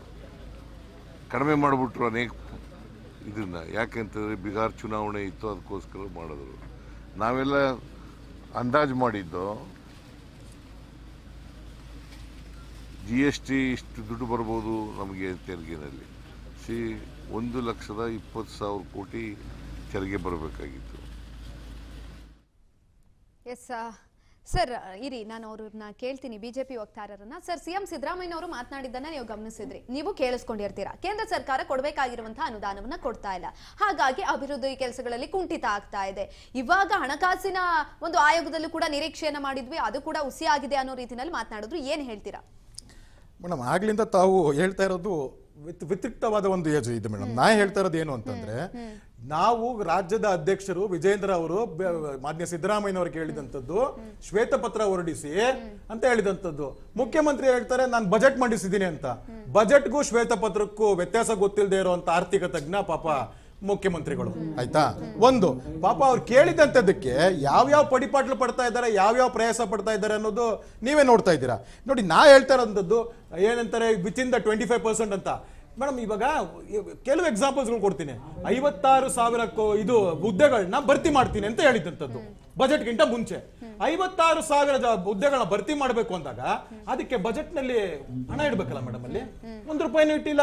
ಹಾಗಾದ್ರೆ ಈ 56,000 ಇದು ಖಾಲಿ ಹುದ್ದೆಗಳ ಭರ್ತಿಗಳನ್ನ ತುಂಬಲ್ಲ ಅಂತ ಅರ್ಥ ಆಯ್ತು. ಬಜೆಟ್ ಅಲ್ಲಿ ಇದಿಲ್ಲ, ಎಲ್ಲಿ ಇಡ್ತೀರಾ? ಅದೇ ತರನೇ 8 ಪೇ ಕಮಿಷನ್ಸ್ಗೆ ಆಗ್ಬೇಕಾದಂತ ವೆಚ್ಚ 20,000 ಕೋಟಿ, ಅದೇ ತಿಳಿಬೇಕಾಗಿತ್ತು, ಅದು ಇದೆ. ಅದ್ರ ಜೊತೆಗೆ ಆರ್ಥಿಕ ಪರಿಸ್ಥಿತಿ ಹೇಗಿದೆ ಅಂದ್ರೆ, ಹಿರಿಯ ಯಾರು ಕೆಲವು ಏನಂತಾರೆ ಸ್ವಾತಂತ್ರ್ಯ ಹೋರಾಟಗಾರರಿದ್ದಾರೆ ಮೇಡಮ್, ಅವ್ರಿಗೆ ತಲುಪಿಲ್ಲ ಇದು ಏನಂತಾರೆ ಪೆನ್ಷನ್ ದುಡ್ಡು, ಅವ್ರಿಗೆ ತಲುಪಿಲ್ಲ ಅಂದ್ರೆ ಇದೆಲ್ಲ ಏನ್ ಸೂಚಿಸುತ್ತೆ? ದಿವಾಳಿ ತರ ಸೂಚಿಸುತ್ತೆ. ನಾವ್ ಹೇಳ್ತಿರೋಂಥದ್ದು ಹೌದು, ಒಂದು ರಾಜ್ಯ ಒಂದು ರಾಷ್ಟ್ರ ನಡೆಸಬೇಕಾದಾಗ ಸಾಲ ಮಾಡ್ಲೇಬೇಕಾಗುತ್ತೆ. Yes, but to what asset ಕ್ರಿಯೇಷನ್ಸ್ಗೆ. ನೀವು ಅಂದ್ಬಿಟ್ಟು ಅದನ್ನ ಅಸೆಟ್ ಕ್ರಿಯೇಷನ್ಸ್ ಮಾಡುವಂತದ್ದನ್ನ ನೀವು ಬಂದಾಗಿಂದ 23ರಿಂದ ಹಿಡಿದು ವಿಚಾರಕ್ಕೆ ಸಂಬಂಧಪಟ್ಟಂತೆ ಮಾತನಾಡ್ತಾ ಹೋಗ್ತೇವೆ. ನಾವು ಮಾತನಾಡ್ತಾ ಹೋಗೋಣ. ನಾನು ನಾಗೇಂದ್ರ ಸರ್ಗೆ ಸಮಯದಲ್ಲಿ ಪ್ರಶ್ನೆಯನ್ನ ಕೇಳ್ತೀನಿ. ಸರ್, ಕೇಂದ್ರ ಸರ್ಕಾರ ನಮಗೆ ಕೊಡ್ತಾ ಇರುವಂತದ್ದು ದಾನನೂ ಅಲ್ಲ, ಧರ್ಮನೂ ಅಲ್ಲ, ಭಿಕ್ಷೆನೂ ಅಲ್ಲ. ನಮಗೆ ಕೊಡ್ಬೇಕಾಗಿದ್ದನ್ನ ನಾವು ಕೊಡ್ಬೇಕಾಗಿತ್ತು, ಕೊಡ್ತಾ ಇಲ್ಲ. ಏನ್ ಹೇಳ್ತೀರಾ ಮೇಡಮ್? ನೋಡಿ, ಇದಕ್ಕೆ ಮುಂಚೆ ಒಂದು ಅಂಕಿಅಂಶನ ಕ್ಲಿಯರ್ ಆಗಿ ಹೇಳ್ಬಿಡ್ತೀನಿ. UPA ಸರ್ಕಾರ 2014ರಿಂದ 2014ವರೆಗೂ UPA ಸರ್ಕಾರ ಇತ್ತು. 2004ರಿಂದ 2014ವರೆಗೂ ಇತ್ತು. ಅವಾಗ ಅವರು ತೆರಿಗೆ ಹಂಚಿಕೆ ಮಾಡಿತ್ತು ರಾಜ್ಯ ಸರ್ಕಾರಕ್ಕೆ 81,795.19 ಕೋಟಿ. ಅದೇ ರೀತಿ ಕೇಂದ್ರ ಸರ್ಕಾರಕ್ಕೆ ಅನುದಾನ ಕೊಟ್ಟಿರೋದು ಇವತ್ತರೆಗೂ ಅವರು ಅಂದ್ರೆ 2004ರಿಂದ 2014ವರೆಗೂ ಕೇಂದ್ರ ಸರ್ಕಾರದ ಅನುದಾನ ರಾಜ್ಯಕ್ಕೆ ಕೊಟ್ಟಿರೋದು 60,779.84 ಕೋಟಿ. 60,000 ಕೋಟಿ ಕೊಟ್ಟಿದ್ದಾರೆ ಕೇಂದ್ರ ಸರ್ಕಾರದಲ್ಲಿ ಅನುದಾನ. ಕೇಂದ್ರ ಸರ್ಕಾರದ ಅನುದಾನ ರಾಜ್ಯ ಸರ್ಕಾರ ಕೊಟ್ಟಿದ್ದು. ರಾಜ್ಯದಲ್ಲಿ ಕೂಡ ಕಾಂಗ್ರೆಸ್ ಪಕ್ಷ ಇತ್ತು, ಕೇಂದ್ರದಲ್ಲಿ ಕೂಡ ಕಾಂಗ್ರೆಸ್ ಪಕ್ಷ ಇತ್ತು. ಅಂತ ಸಂದರ್ಭದಲ್ಲಿ ಅದೇ NDA ಪಕ್ಷದಲ್ಲಿ 2014ರಿಂದ 2024ರಲ್ಲಿ ತೆರಿಗೆ ಹಂಚಿಕೆಯಲ್ಲಿ 2,80,130 ಕೋಟಿ ತೆರಿಗೆ ಹಂಚಿಕೆ ರಾಜ್ಯ ಸರ್ಕಾರ ಕೊಟ್ಟಿದೆ NDA ಸರ್ಕಾರದಲ್ಲಿ. ಅದೇ ರೀತಿ ಕೇಂದ್ರ ಸರ್ಕಾರದ ಅನುದಾನ 2,08,832.2 ಕೋಟಿ ರೂಪಾಯಿಗಳನ್ನ ಅನುದಾನ ರಾಜ್ಯ ಸರ್ಕಾರಕ್ಕೆ NDA ಸರ್ಕಾರ ಕೊಟ್ಟಿದೆ. ಅಂದ್ರೆ ತೆರಿಗೆಯಲ್ಲಿ 242% ಹೆಚ್ಚಿಗೆ ರಾಜ್ಯ ಸರ್ಕಾರ ಕೊಟ್ಟಿದೆ ತೆರಿಗೆ ಹಂಚಿಕೆಯಲ್ಲಿ. ಅದೇ ರೀತಿ ಕೇಂದ್ರ ಸರ್ಕಾರದ ಅನುದಾನದಲ್ಲಿ 243.58% ಕೇಂದ್ರ ಸರ್ಕಾರ ಅನುದಾನ ರಾಜ್ಯ ಸರ್ಕಾರ ಕೊಟ್ಟಿದೆ. ಇವರು ಆರೋಪ ಕೊಟ್ಟಿಲ್ಲ ಅನ್ನೋದು ಆರೋಪ. ನಮ್ಮ ಪ್ರಶ್ನೆ ರಾಜ್ಯದ ಮುಖ್ಯಮಂತ್ರಿ ಮೇಲೆ ಘಂಟಾಘೋಷವಾಗಿ ಹೇಳ್ತಾ ಇದ್ದಾರೆ, ಎಲ್ಲಾ ಮುಖ್ಯಮಂತ್ರಿಗಳು ಸಾಲ ಮಾಡ್ತಾ ಇದ್ದಾರೆ, ಸಾಲ ಮಾಡೇ ಸರ್ಕಾರ ನಡೆಸಬೇಕು ಅಂತ. ನೀವು ಸಾಲ ಮಾಡಿರೋ ವಿಚಾರದಲ್ಲಿ ನೀವು ಸರ್ಕಾರದಲ್ಲಿ ಒಬ್ಬ CM 5 ಲಕ್ಷ ಕೋಟಿ ಸಾಲ ಮಾಡಿದ್ರೆ ಏಕೈಕ CM ಅಂದ್ರೆ ಸಾಲದರಾಮಯ್ಯನೇ ಹೇಳ್ಬೋದು. ಇವತ್ತು ಒಬ್ಬ ವ್ಯಕ್ತಿ ಮೇಲೆ 80,000ದಿಂದ 1 ಲಕ್ಷ ರೂಪಾಯಿ ಸಾಲ ಹೊರ ಇದೆ. ನೀವು ಸಾಲ ಮಾತ್ರ ಮಾಡ್ತಾ ಇದ್ದೀರಿ, ಬಡ್ಡಿ ಮಾತ್ರ ಕಟ್ತಾ ಇದ್ದೀರಿ. ಮುಂದಿನ ಭವಿಷ್ಯಕ್ಕೆ ಏನು ಉತ್ತರ ಕೊಡ್ತೀರಾ ನೀವು? ಮುಂದಿನ ಪೀಳಿಗೆಗೆ ಏನು ಉತ್ತರ ಕೊಡ್ತೀರಾ ನೀವು? ಇವತ್ತು ನೀವು ಸಾಲದ ರಾಮಯ್ಯ ಅಂತ ಕೀರ್ತಿ ತಗೊಂಡು ನಿಮ್ ಸರ್ಕಾರ ಅಂಗಡಿ ಮುಚ್ಕೊಂಡು ಹೋಗುತ್ತೆ. ಮುಂದಿನ ದಿನಗಳಲ್ಲಿ ಮುಂದೆ ಬರುವಂತ ಭವಿಷ್ಯದ ಪೀಳಿಗೆಗೆ ಏನ್ ಮಾಡಿದ್ರಿ? 86,000 ಜನ ನೌಕರಿಯಿಂದ ನಿವೃತ್ತರಾಗ್ತಾರೆ 26ರಿಂದ 2030 ಕಡೆ. ಇವತ್ತು ನೀವು ನೌಕರಿಯಿಂದ ನೀವು 2,84,000 ಜನ ಖಾಲಿ ಉದ್ಯೋಗ ಇದೆ. ಇವತ್ತು ನಿವೃತ್ತಿಯಾಗ 86,000 ಜನ ಇದ್ರೆ ಖಾಲಿ 2,84,000 ಜನ ಇದಾವೆ. ಇವತ್ತು ನೀವು 4.5 ಲಕ್ಷ ಕೋಟಿ ಬಜೆಟ್ ಮಂಡನೆ ಮಾಡಿದ್ದೀರಿ ರಾಜ್ಯದಲ್ಲಿ. ನೀವು ಯಾಕೆ ಇವತ್ತು ಸರ್ಕಾರಿ ಖಾಲಿ ಉದ್ಯೋಗಗಳನ್ನ ತುಂಬಾ ಪ್ರಯತ್ನ ಇಲ್ಲ? ನಾಗೇಂದ್ರ ಸರ್, ಒಂದ್ ಸೆಕೆಂಡ್. 15ನೇ ಹಣಕಾಸು ಒಂದ್ ನಿಮಿಷ ಕುಮಾರ್ ಸರ್, ಒಂದ್ ನಿಮಿಷ. ನಾನು ಇನ್ನೂ ಅಲ್ಲಿ ಸರ್ ಇದ್ದಾರೆ, ಆರ್ಥಿಕ ತಜ್ಞರಿದ್ದಾರೆ, ಅವರನ್ನು ಕೂಡ ಮಾತನಾಡಿಸಬೇಕಾಗುತ್ತೆ. ಒಂದ್ ಸೆಕೆಂಡ್ ಇರಿ. 15ನೇ ಹಣಕಾಸು ಆಯೋಗದ ತೆರಿಗೆ ಹಂಚಿಕೆ ಸೂತ್ರದ ಬದಲಾವಣೆಯಿಂದ ಒಂದ್ ನಿಮಿಷ ಕುಮಾರ್ ಸರ್, ಒಂದ್ ಸೆಕೆಂಡ್ ಕುಮಾರ್ ಸರ್, ಹೋಲ್ಡ್ ಆಗಿ.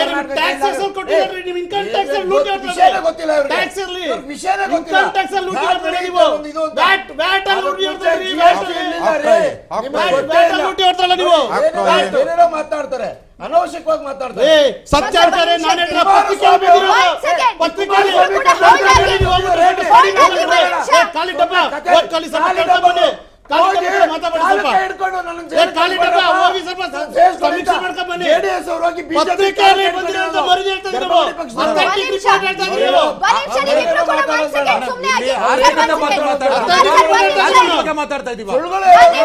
ಕುಮಾರ್ ಸರ್, ಒಂದ್ ಸೆಕೆಂಡ್. ಆರ್ಥಿಕತೆ ಬಗ್ಗೆ ಮಾತಾಡ್ತಾ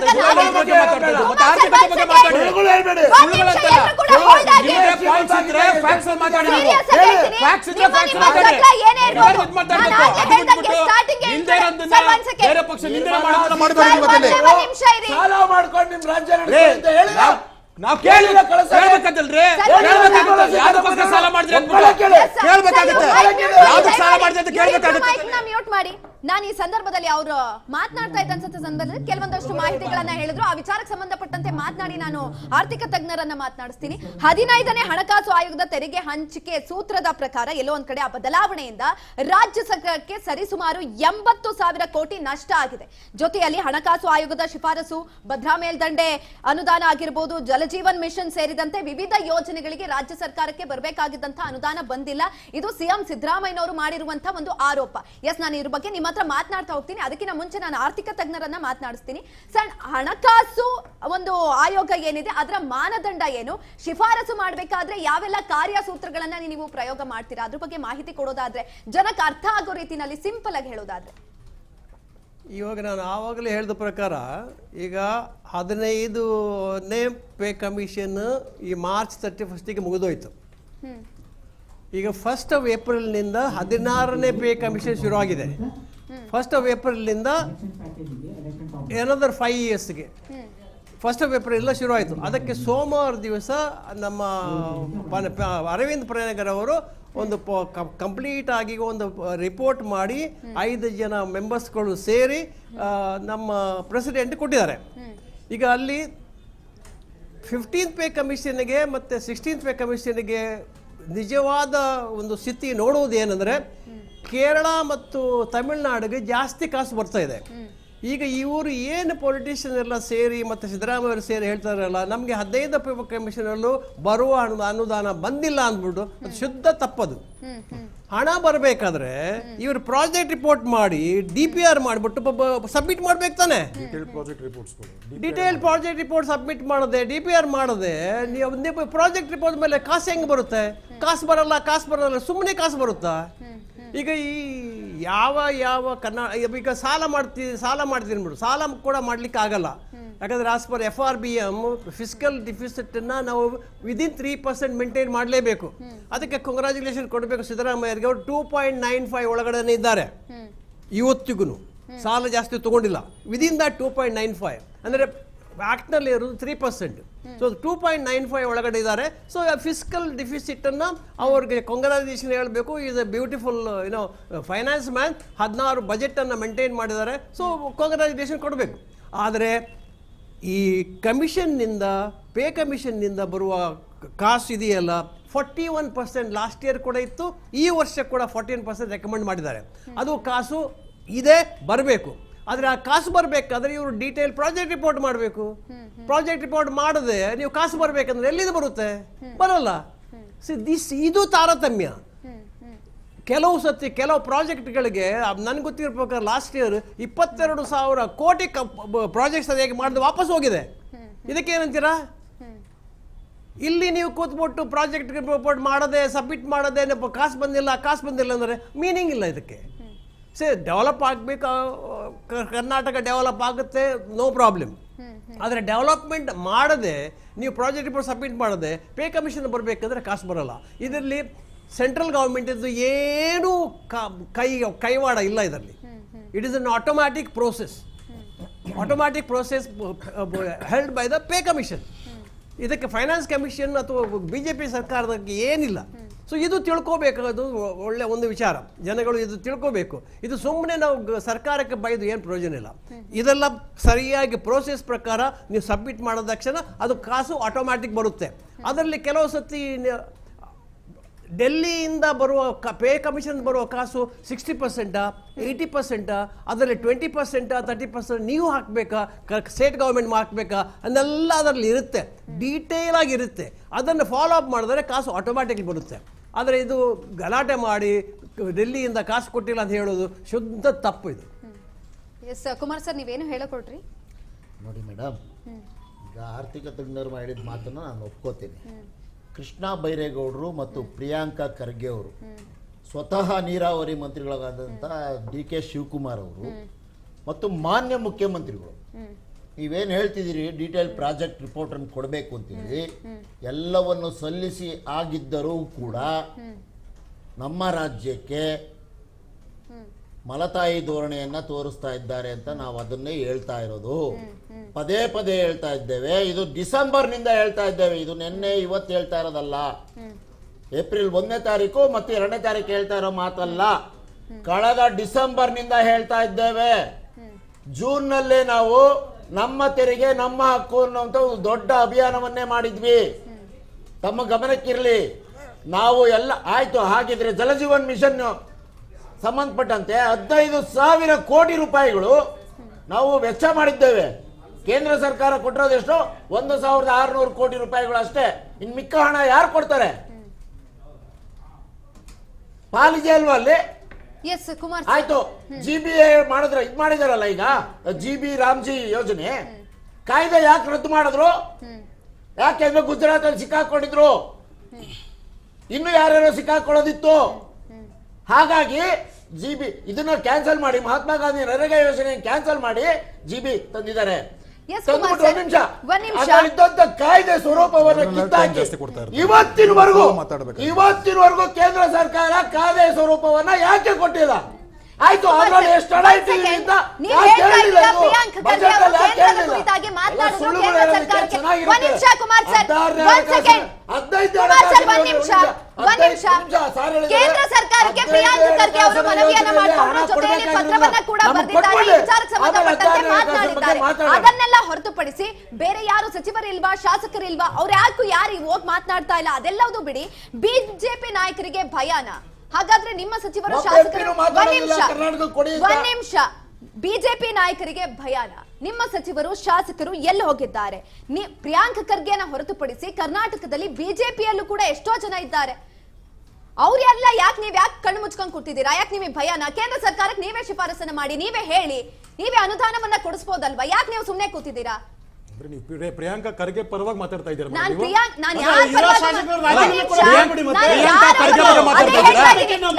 ಪ್ರಿಯಾಂಕಾ ಖರ್ಗೆ ಬಗ್ಗೆ ಮಾತಾಡ್ತಾ ಇದ್ದೀರಾ? ನಾನು ಕಾಂಗ್ರೆಸ್ ಪರವಾಗಿ ಮಾತಾಡ್ತಾ ಇದ್ದೀರಾ? ಕಾಂಗ್ರೆಸ್ ಪರವಾಗಿ ಮಾತಾಡ್ತಾ ಇದ್ದೀರಾ? ಕಾಂಗ್ರೆಸ್ ಪರವಾಗಿ ಮಾತಾಡ್ತಾ ಇದ್ದೀರಾ ತಾವು? ಅಲ್ಲೇ ಉಲ್ಲೇಖ ಮಾಡಿದೆ, ಪ್ರಿಯಾಂಕ್ ಖರ್ಗೆ ಹೊರತುಪಡಿಸಿ ಕಾಂಗ್ರೆಸ್ ಅಲ್ಲೂ ಕೂಡ ಯಾವ ಸಚಿವರು ಶಾಸಕರು ಹೋಗಿ ಕೇಂದ್ರ ಸರ್ಕಾರಕ್ಕೆ ಮನವಿಯನ್ನ ಮಾಡ್ಕೊಂಡಿಲ್ಲ, ಅವರೊಬ್ರು ಮಾಡ್ಕೊಂಡಿದ್ದಾರೆ. ಅದರಿಂದ ಏನಾಗ್ಬೋದು? ಅಟ್ಲೀಸ್ಟ್ ಗ್ರಾಮದಲ್ಲಿರುವಂತಹ ಎಲ್ಲೋ ಕೆಲವರಿಗೆ ಸ್ಥಳೀಯರಿಗೆ ಉಪಯೋಗ ಆಗ್ಬೋದು. ಬೇರೆ ಇಲಾಖೆನವ್ರು ಏನ್ ಮಾಡ್ತಿದ್ದಾರೆ ಅವ್ರಿಗೂ ಕೂಡ ನಾನು ಮೊದಲಿಗೆ ಪ್ರಶ್ನೆಯನ್ನ ಕೇಳಿದೆ. ಅದನ್ನ ಹೊರತುಪಡಿಸಿ ಅವ್ರು ಕೇಳಿಲ್ಲ ಬಿಡಿ ಸರ್. ಬಿಜೆಪಿನವ್ರಿಗೆ ಧೈರ್ಯ ಇಲ್ವಾ? ನೀವು ಕೇಳ್ಬೋದಿತ್ತು ತಾನೇ? ನಿಮಗೆ ಸಾಮರ್ಥ್ಯ ಇದೆ ತಾನೇ? ನಿಮ್ಮ ಸಾಮರ್ಥ್ಯದ ಪರವಾಗಿ ನಾನು ಮಾತನಾಡ್ತಾ ಇದ್ದೀನಿ. ಕಾಂಗ್ರೆಸ್ ಪರನೂ ಇಲ್ಲ, ನಾನು ಜೆಡಿಎಸ್ ಪರನೂ ಇಲ್ಲ, ಬಿಜೆಪಿ ಪರನೂ ಇಲ್ಲ. Yes please. ಅಲ್ಲ, ತಮ್ಮ ಟೋನ್ ನೋಡಿದ್ರೆ ಕಾಂಗ್ರೆಸ್ ಪರವಾಗೇ ಇದೆ. ಖಂಡಿತವಾಗಿಯೂ ಇಲ್ಲ. ನೀವು ಹಂಗ ಕಾಂಗ್ರೆಸ್ ಪರವಾಗೇ ಮಾತಾಡ್ತಾ ಇರೋದು ಮೇಡಮ್ ನೀವು ಅದಲ್ಲಿ. ಯಾಕಂದ್ರೆ ಪ್ರಿಯಾಂಕಾ ಖರ್ಗೆ ಮಾತಾಡ್ತಾರಂದ್ರೆ ಅವರ ಇಲಾಖೆಯ ಕೆಲಸ ರೂರಲ್ ಡೆವಲಪ್ಮೆಂಟ್ ಅದೇ ಮಾತಾಡ್ತಾ ಇಲ್ಲ. ಮೇಡಮ್ ಒಂದ್ ನಿಮಿಷ, ನೀವು ಪ್ರಶ್ನೆ ಕೇಳಿದ್ರೆ ಉತ್ತರ ಕೊಡ್ಬೇಕಾಗುತ್ತೆ. ಕಲ್ಯಾಣ ಕರ್ನಾಟಕದ್ದು ಇರ್ಲಿ ಮೇಡಮ್, ಅಲ್ಲ ಅವ್ರು ಹೇಳಿದ ಗಂಟೆ ನಾವು ಕೇಳಿಸ್ಕೊಂಡಿದ್ದು. ಕಲ್ಯಾಣ ಕರ್ನಾಟಕದ್ದು ವರ್ಷಕ್ಕೆ 5,000 ಕೋಟಿ ಕೊಡ್ತೀನಿ ಅಂದ್ರು. ಯಾವ 5,000 ಕೊಟ್ಟಿದ್ದಾರೆ? ಇವತ್ತು ಕಲ್ಯಾಣ ಕರ್ನಾಟಕದ ಕಲಬುರಗಿ ಆಗ್ಬೋದು, ಬೇರೆ ಬೇರೆ ರಾಯಚೂರ್ದ ಆಗ್ಬೋದು, ಇವತ್ತು ಹಿಂದುಳಿದಿದೆ.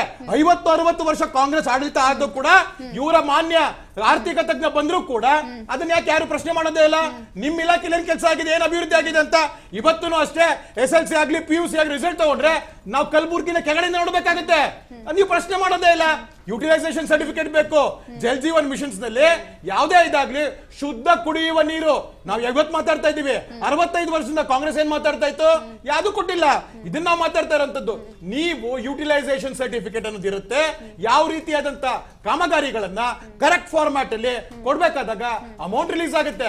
ಮತ್ತೆ ಅಲ್ಲಿ ಕುತ್ಕೊಂಡಿರುವಂತ ಆರ್ಥಿಕ ತಜ್ಞರು ಸ್ಪಷ್ಟವಾಗಿ ಹೇಳ್ತಾ ಇದ್ದಾರೆ, the finance commission comes under the president of India, it is been prescribe formulas.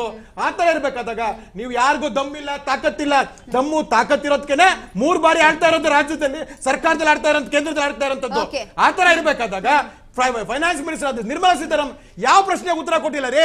ಎಲ್ಲಾ ಪ್ರಶ್ನೆಗೆ ಉತ್ತರ ಇದೆ. ಆದರೆ ನೀವು ಕೇಂದ್ರ ಸರ್ಕಾರದಿಂದ ಬಂದ ಯೋಜನೆಗಳನ್ನ ಯಾವ ರೀತಿಯಾದಂತ ಯುಟಿಲೈಸೇಷನ್ ಮಾಡ್ಕೊಂಡಿದ್ದೀರಾ, ಯಾವ ರೀತಿ ಮಾಡಿದ್ದೀರಾ ಅನ್ನೋದನ್ನ ಕೊಡ್ಬೇಕಾಗತ್ತೆ.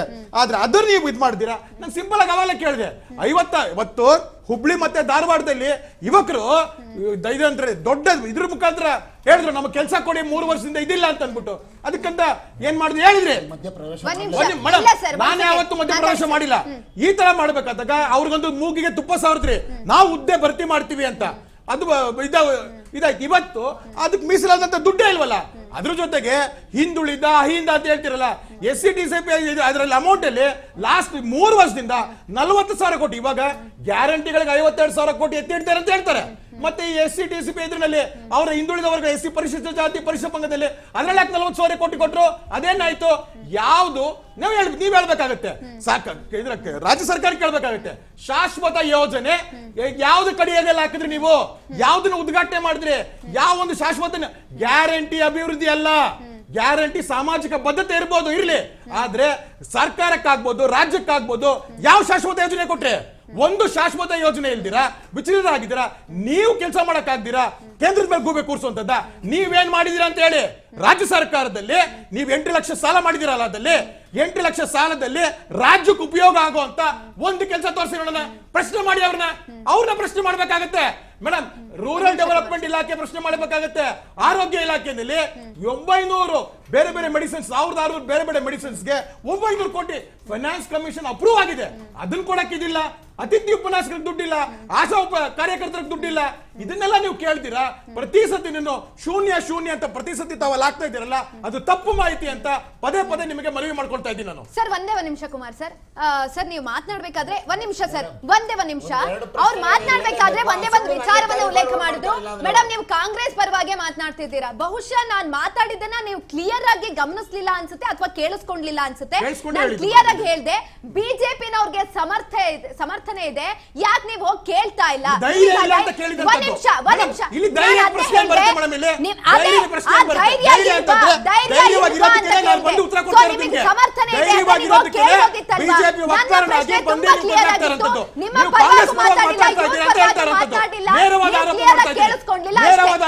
ನಾಗೇಂದ್ರ ಸರ್ ಏನೋ ಮಾತನಾಡೋದಕ್ಕೆ ಬಂದ್ರಿ, ಹೇಳಿ ಸರ್. ಮೇಡಮ್, ಇವತ್ತು ನೋಡಿ, ತಪ್ಪುಗಳು ರಾಜ್ಯ ಸರ್ಕಾರದ ಮೇಲೆ ಎದ್ದು ಕಾಣಿಸ್ತಾ ಇದ್ದಾರೆ. ಇವತ್ತು ನಾವು ನಮ್ಮ ರಾಜ್ಯದ ವಿಧಾನಸೌಧ ಸದನದಲ್ಲಿ 34 ಸಚಿವರು ಯಾರಂತ ಇವತ್ತು ರಾಜ್ಯದ ಜನಕ್ಕೆ ಗೊತ್ತಿಲ್ಲ.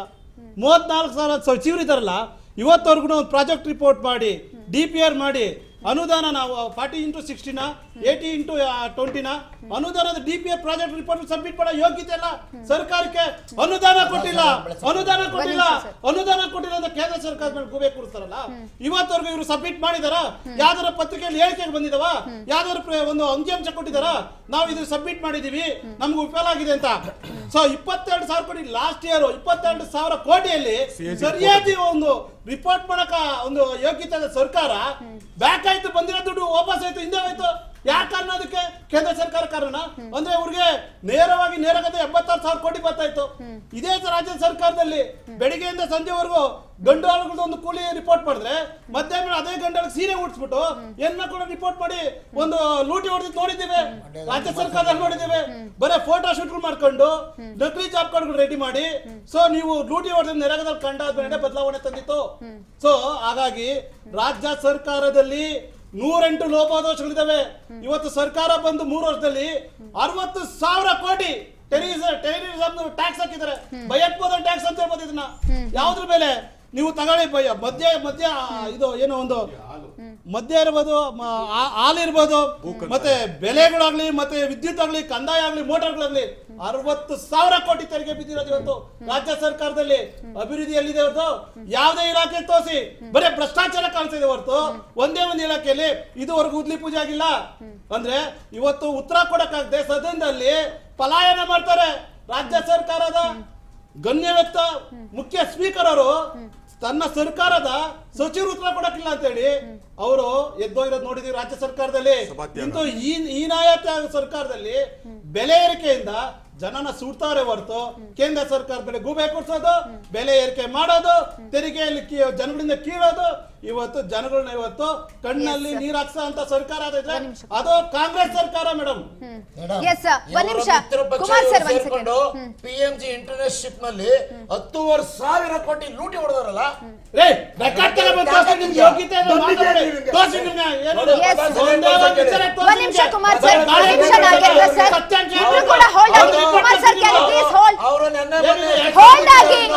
JDS ಕುಮಾರ್ ಸರ್ ಒಂದ್ ಸೆಕೆಂಡ್. ಇವ್ರ ನಾಯಕರೇ ಸಾಹಿತ್ಯ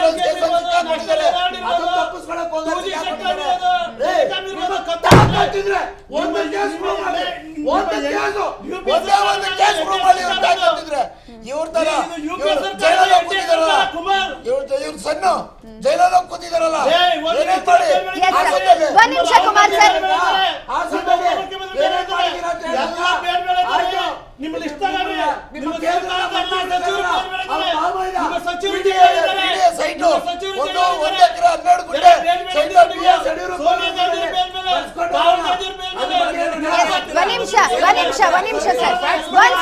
ಒಂದ್ ಸೆಕೆಂಡ್ ಮುಗಿತಾ? ನಿಮ್ಮಿಬ್ರದ್ದು ಮುಗಿತಾ? ಒಂದ್ ನಿಮಿಷ ಕುಮಾರ್ ಸರ್, ಒಂದ್ ನಿಮಿಷ. ನಾಗೇಂದ್ರ ಸರ್ ಒಂದ್ ನಿಮಿಷ. ಇಬ್ರು ಕೂಡ ಒಂದ್ ಸೆಕೆಂಡ್ ಹೋಲ್ಡ್ ಆಗ್ತೀರಾ? ಹೋಲ್ಡ್ ಆಗಿ. Kumar sir, can you please hold? Nagendra sir hold ಆಗಿ. ಮುಗಿತಾ? ಈಗ ಆಲ್ರೆಡಿ ಇಬ್ಬರ ಜಗಳದಲ್ಲಿ ಎಲ್ಲೋ ಒಂದ್ ಕಡೆಗೆ ಜನರಿಗೆ ಅನ್ಯಾಯ ಆಗ್ತಾ ಇದೆ. ನಾನು ಆಗ್ಲೇ ಹೇಳ್ದಂಗೆ ಕೆಲವೊಂದಷ್ಟು ರೀತಿಯಲ್ಲಿ ಯೋಚನೆ ಮಾಡ್ಬೇಕಾಗುತ್ತೆ. ಕೇಂದ್ರ ಸರ್ಕಾರ ಆಗಿರ್ಬೋದು, ರಾಜ್ಯ ಸರ್ಕಾರ ಆಗಿರ್ಬೋದು, ರಾಜ್ಯಕ್ಕೆ ಇಬ್ರು ಕೊಡ್ಬೇಕಾಗಿರೋ ಕೂಡ ದುಡ್ಡು ಜಗಳ. ಕುಮಾರ್ ಸರ್, ಒಂದ್ ಸೆಕೆಂಡ್, ನಾನ್ ಮಾತನಾಡ್ತಾ ಇದ್ದೀನಿ ತಾನೆ. ಇಬ್ರು ಕೂಡ ಜಗಳ ಆಡ್ತಾ ಇದ್ದೀರಾ, ಜಗಳದಲ್ಲಿ ಯಾರಿಗೋ ಕೂಡ ಅನ್ಯಾಯ ಆಗ್ತಾ ಇದೆ. ಎಸ್, ನಾನು ನಿಮ್ಮ ಈ 3 ಜನದ ಹತ್ರನೂ ಮಾತನಾಡ್ತೀನಿ. ಅದಕ್ಕಿಂತ ಮುಂಚೆ ನಾನು ಆರ್ಥಿಕ ತಜ್ಞರ ಹತ್ರ ಒಂದು ಪ್ರಶ್ನೆಯನ್ನ ಕೇಳ್ತೀನಿ. ಸರ್, ಎಲ್ಲೋ ಒಂದ್ ಕಡೆ ಅನುದಾನವನ್ನ ಬಿಡುಗಡೆ ಮಾಡ್ಬೇಕಾದ್ರೆ ಈ GTC ಕೊಡ್ಬೇಕು, ಅದನ್ನ ಕೊಟ್ರೆ ಮಾತ್ರ ಎಲ್ಲೋ ಒಂದ್ ಕಡೆ ಈ ಅನುದಾನ ಬಿಡುಗಡೆ ಆಗುತ್ತೆ. GTC ಸಬ್ಮಿಷನ್ ಮಾಡೋದಕ್ಕೆ ಏನೆಲ್ಲ ಕಾರ್ಯಸೂತ್ರಗಳಿದೆ ಸರ್, ಅದ್ರ ಬಗ್ಗೆ ಮಾಹಿತಿ ಕೊಡೋದಾದ್ರೆ? ಅದಕ್ಕೆ ಫೈನಾನ್ಸ್ ಕಮಿಷನ್ನಲ್ಲೇ ರೂಲ್ಸ್ ರೆಗ್ಯುಲೇಷನ್ಸ್ ಎಲ್ಲ ಲೇ ಡೌನ್ ಆಗಿದೆ. It is A public document. ಯಾವ ರೀತಿ ನಿಮಗೆ 41% ಅಲಾಟ್ಮೆಂಟ್ ಆಗಿದೆಯೋ ಫೈನಾನ್ಸ್ ಕಮಿಷನಲ್ಲಿ, ನೋಡಿ ಅದರಲ್ಲಿ 15th ಫೈನಾನ್ಸ್ ಆ್ಯಂಡ್ ಕಮಿಷನಲ್ಲಿ ಕೂಡ 41% ಇದೆ. 16th ನಲ್ಲಿ ಕೂಡ ಅಂದರೆ ಈಗ ಬೇರೆ ವ್ಯವಸ್ಥೆಯಲ್ಲಿ ಪಾಪ್ಯುಲೇಷನ್ನಲ್ಲಿ ಫಾರೆಸ್ಟ್ ಏರಿಯಾ, ಆಮೇಲೆ ಇದು ಪ್ರಹಾರ ಬಂದಾಗ ಅಥವಾ ರೈನ್ ಬಂದ್ಬಿಟ್ಟು ಇದು ಬೆಲಾದಾಗ ಬಂದಾಗ ಅದಕ್ಕೆ ಪರಿಸ್ಥಿತಿ ಕೊಡುವುದಿದೆಯಲ್ಲ, ಅದೆಲ್ಲ ಸೇರಿದರೆ ಈ 16th ಕಮಿಷನ್ನಲ್ಲಿ ಕೇರಳಕ್ಕೆ ಮತ್ತು ಕರ್ನಾಟಕಕ್ಕೆ ಜಾಸ್ತಿ ಇದೆ. ಆದರೆ ಅದನ್ನು ಯಾವ ರೀತಿ ಕಲೆಕ್ಟ್ ಮಾಡೋದಂದ್ರೆ ಪ್ರೊಸೀಜರ್ಗಳಿವೆ. ಪ್ರೊಸೀಜರ್ಗಳನ್ನು ಫಾಲೋ ಮಾಡದೆ ಕಾಸು ಕೊಟ್ಟಿಲ್ಲ ಸುಮ್ಮನೆ ಕಾಸು ಬರುತ್ತಾ? ಖಂಡಿತ ಬರಲ್ಲ. ಡೆಲ್ಲಿಯಿಂದ ಆ ಫೈನಾನ್ಸ್ ಕಮಿಷನ್ ಪ್ರಕಾರ ಯಾವ ರೀತಿ ಕಾಸು ಬರಬೇಕಂದ್ಬಿಟ್ಟು ಪ್ರೈಮ್ ಮಿನಿಸ್ಟರ್ ಮೋದಿನಲ್ಲಿ ಕೈಯಲ್ಲೂ ಇಲ್ಲ, ನಿರ್ಮಲಾ ಸೀತಾರಾಮನ್ ಕೈಯಲ್ಲೂ ಇಲ್ಲ. It is under president of India, is a pay commission. 5 ಜನ so called finance secretaries, retired finance secretaries ಇದ್ದಾರೆ. Arvind Panagariya is in charge. He is the person who releases this money, not the government. ಇದು ಯಾಕೆ ಇವರಿಗೆ ಅರ್ಥ ಆಗ್ತಾ ಇಲ್ಲ?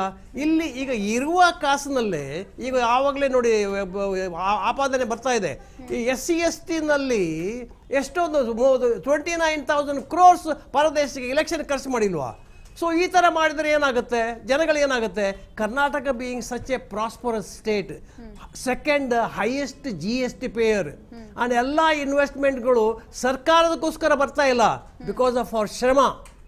ನಾವು ಮಾಡುವ ಶ್ರಮದಿಂದ ಇನ್ವೆಸ್ಟ್ಮೆಂಟ್ಗಳು ಬರ್ತಾ ಇದೆ.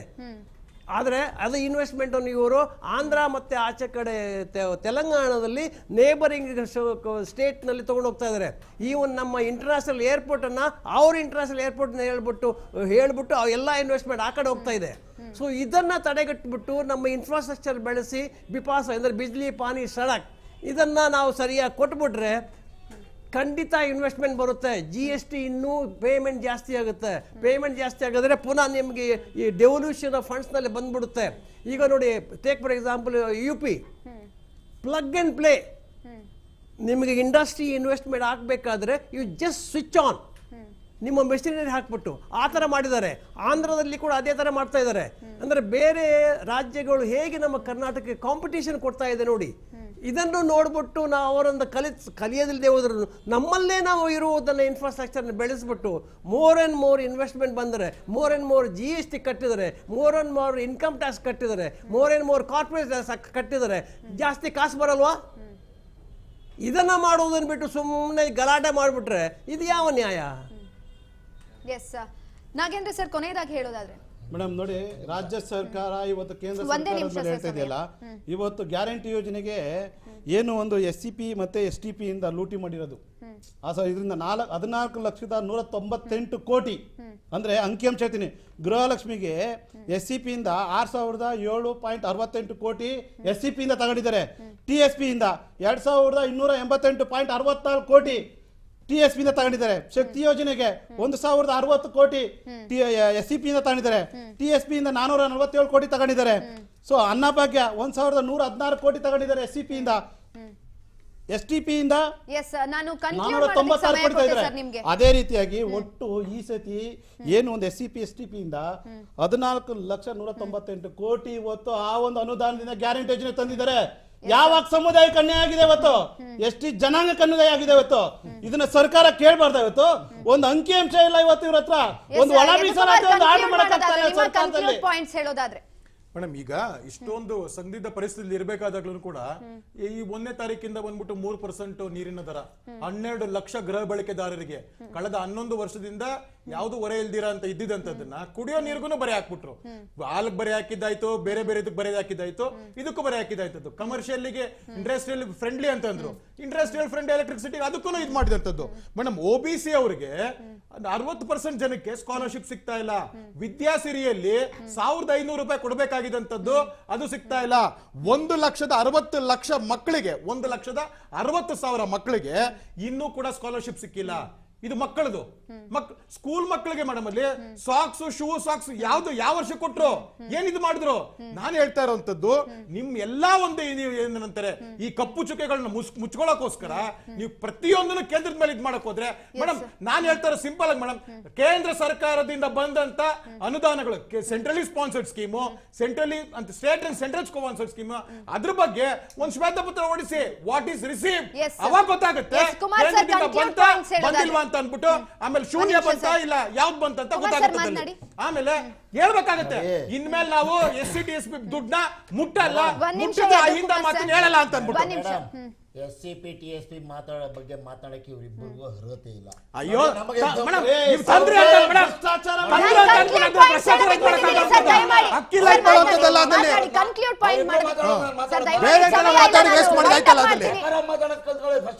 ನೀವು ಸರಿಯಾಗಿ ಮಾತಾಡಿದ್ರೆ ಕೇಂದ್ರ ಸರ್ಕಾರದವರು ನೀವು ಯಾಕೆ ಇದು ಮಾಡಿದ್ರೆ ಅಂತ ಹೇಳ್ರಿ.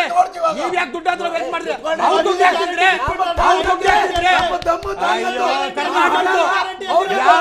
ನಿಮ್ದು ಅಲ್ಲ, ಯಾರ್ದು ಅಲ್ಲ, ಕರ್ನಾಟಕ ಜನದ್ದು. ಕರ್ನಾಟಕ ಜನದ್ದು ಬೆಲೆ ಏರಿಕೆ ಮಾಡಿ 60,000 ಕೋಟಿ ಮಾಡಲ್ಲ. ಏನ್ ಮಾಡ್ತಾರೆ? ಹೇಳ್ಬೇಕಾಗುತ್ತಲ್ಲ. ಇವ್ರು ಕೇಳಿದ ಪ್ರಶ್ನೆ ನೀವು ಒಂದು ಪ್ರಶ್ನೆ ಕೇಳ್ತೀರಾ? ಬರೀ ಕೇಂದ್ರ ಸರ್ಕಾರ ಎಷ್ಟೊತ್ತು ಜಗಳ ಆಡ್ತೀರಾ? ಎಷ್ಟೊತ್ತು ನಿಮ್ಮ ಪ್ರತಿಷ್ಠೆಯನ್ನ ತೋರಿಸ್ಕೊಳ್ತೀರಾ? ರಾಜ್ಯ ಸರ್ಕಾರ ಬಜೆಟ್ ಅಲ್ಲಿ ಶಾಶ್ವತವಾದ ಯಾವ ಯೋಜನೆ ಅಂತ ಕೇಳಬೇಕು. ಒಂದು ಕೇಳಲ್ಲ ನೀವು, ಯಾಕೆ ಕೇಳಲ್ಲ ನೀವು? ಕೇಂದ್ರ ಸರ್ಕಾರ ಏನ್ ಮಾಡ್ತಿದೆ? ಜಗಳ ಆಡ್ತಾ ಇರಿ. ನಾನು ನಿಮಗೆ ಕನ್ಕ್ಲೂಡ್ ಮಾಡೋದಕ್ಕೆ ಅವಕಾಶ ಕೊಟ್ಟೆ ಸರ್, ನೀವು ಮಾಡ್ಲಿಲ್ಲ. ಔಷಧಿ ಬೆಲೆ ಜಾಸ್ತಿ ಮಾಡಿದ್ದಾರೆ, ಟೋಲ್ ಬೆಲೆ ಜಾಸ್ತಿ ಮಾಡಿದ್ದಾರೆ, ಸಿಮೆಂಟ್ ಬೆಲೆ ಜಾಸ್ತಿ ಮಾಡಿದ್ದಾರೆ, ಕಬ್ಬಣದ ಬೆಲೆ ಜಾಸ್ತಿ ಮಾಡಿದ್ದಾರೆ. ಯಾರ ಹತ್ರ ಪುಂಕಾನ್ ಪುಂಕವಾಗಿ ಜನೌಷಧಿ ಕೇಂದ್ರ ಮುಚ್ಚಬೇಕು ಸರ್ಕಾರ. ಜನೌಷಧಿ ಕೇಂದ್ರ ಮುಚ್ಚಿದ್ರೆ ಜನೌಷಧಿ ಕೇಂದ್ರ ಬಡವರಿಗೆ ಬೇಕಾಗುವಂತ ರಾಜ್ಯ ಸರ್ಕಾರ ಆಗಿರ್ಬೋದು ತಮ್ಮ ತಮ್ಮ ಪ್ರತಿಷ್ಠೆಗಳನ್ನ ಪ್ರತಿಷ್ಠೆ ಅಲ್ಲ ಮೇಡಮ್, ಪ್ರಿಯಾಂಕಾ ಖರ್ಗೆ ಬಗ್ಗೆ ಮಾತಾಡ್ತಾ ಇದ್ರಲ್ಲ, ಹೇಳ್ಬೇಕಾಗತ್ತೆ. ಏನ್ ಪ್ರಿಯಾಂಕಾ ಖರ್ಗೆ ಒಬ್ಬರೇ ಮಿನಿಸ್ಟರ್ ಆದಲೆ ಹೇಳ್ಬೇಕಾಗಲ್ಲ. ನೀವು ಪ್ರಿಯಾಂಕಾ ಖರ್ಗೆ ಬಗ್ಗೆ ಮಾತಾಡ್ತಾ ಇದ್ದೀರಾ, ಕಾಂಗ್ರೆಸ್ ಪರವಾಗಿ ಮಾತಾಡ್ತಾ ಇದ್ದೀರಾ ಅಂತ ಹೇಳ್ಬೇಕಲ್ಲ. ಪ್ರಿಯಾಂಕಾ ಖರ್ಗೆ ಒಬ್ಬರೇ ಮಿನಿಸ್ಟರ್ ಹೇಳ್ಬೇಕು ಅವ್ರನ್ನ. ಜನಸೇವೆಗೆ ನಾವು ಸದಾ ಸಿದ್ಧ.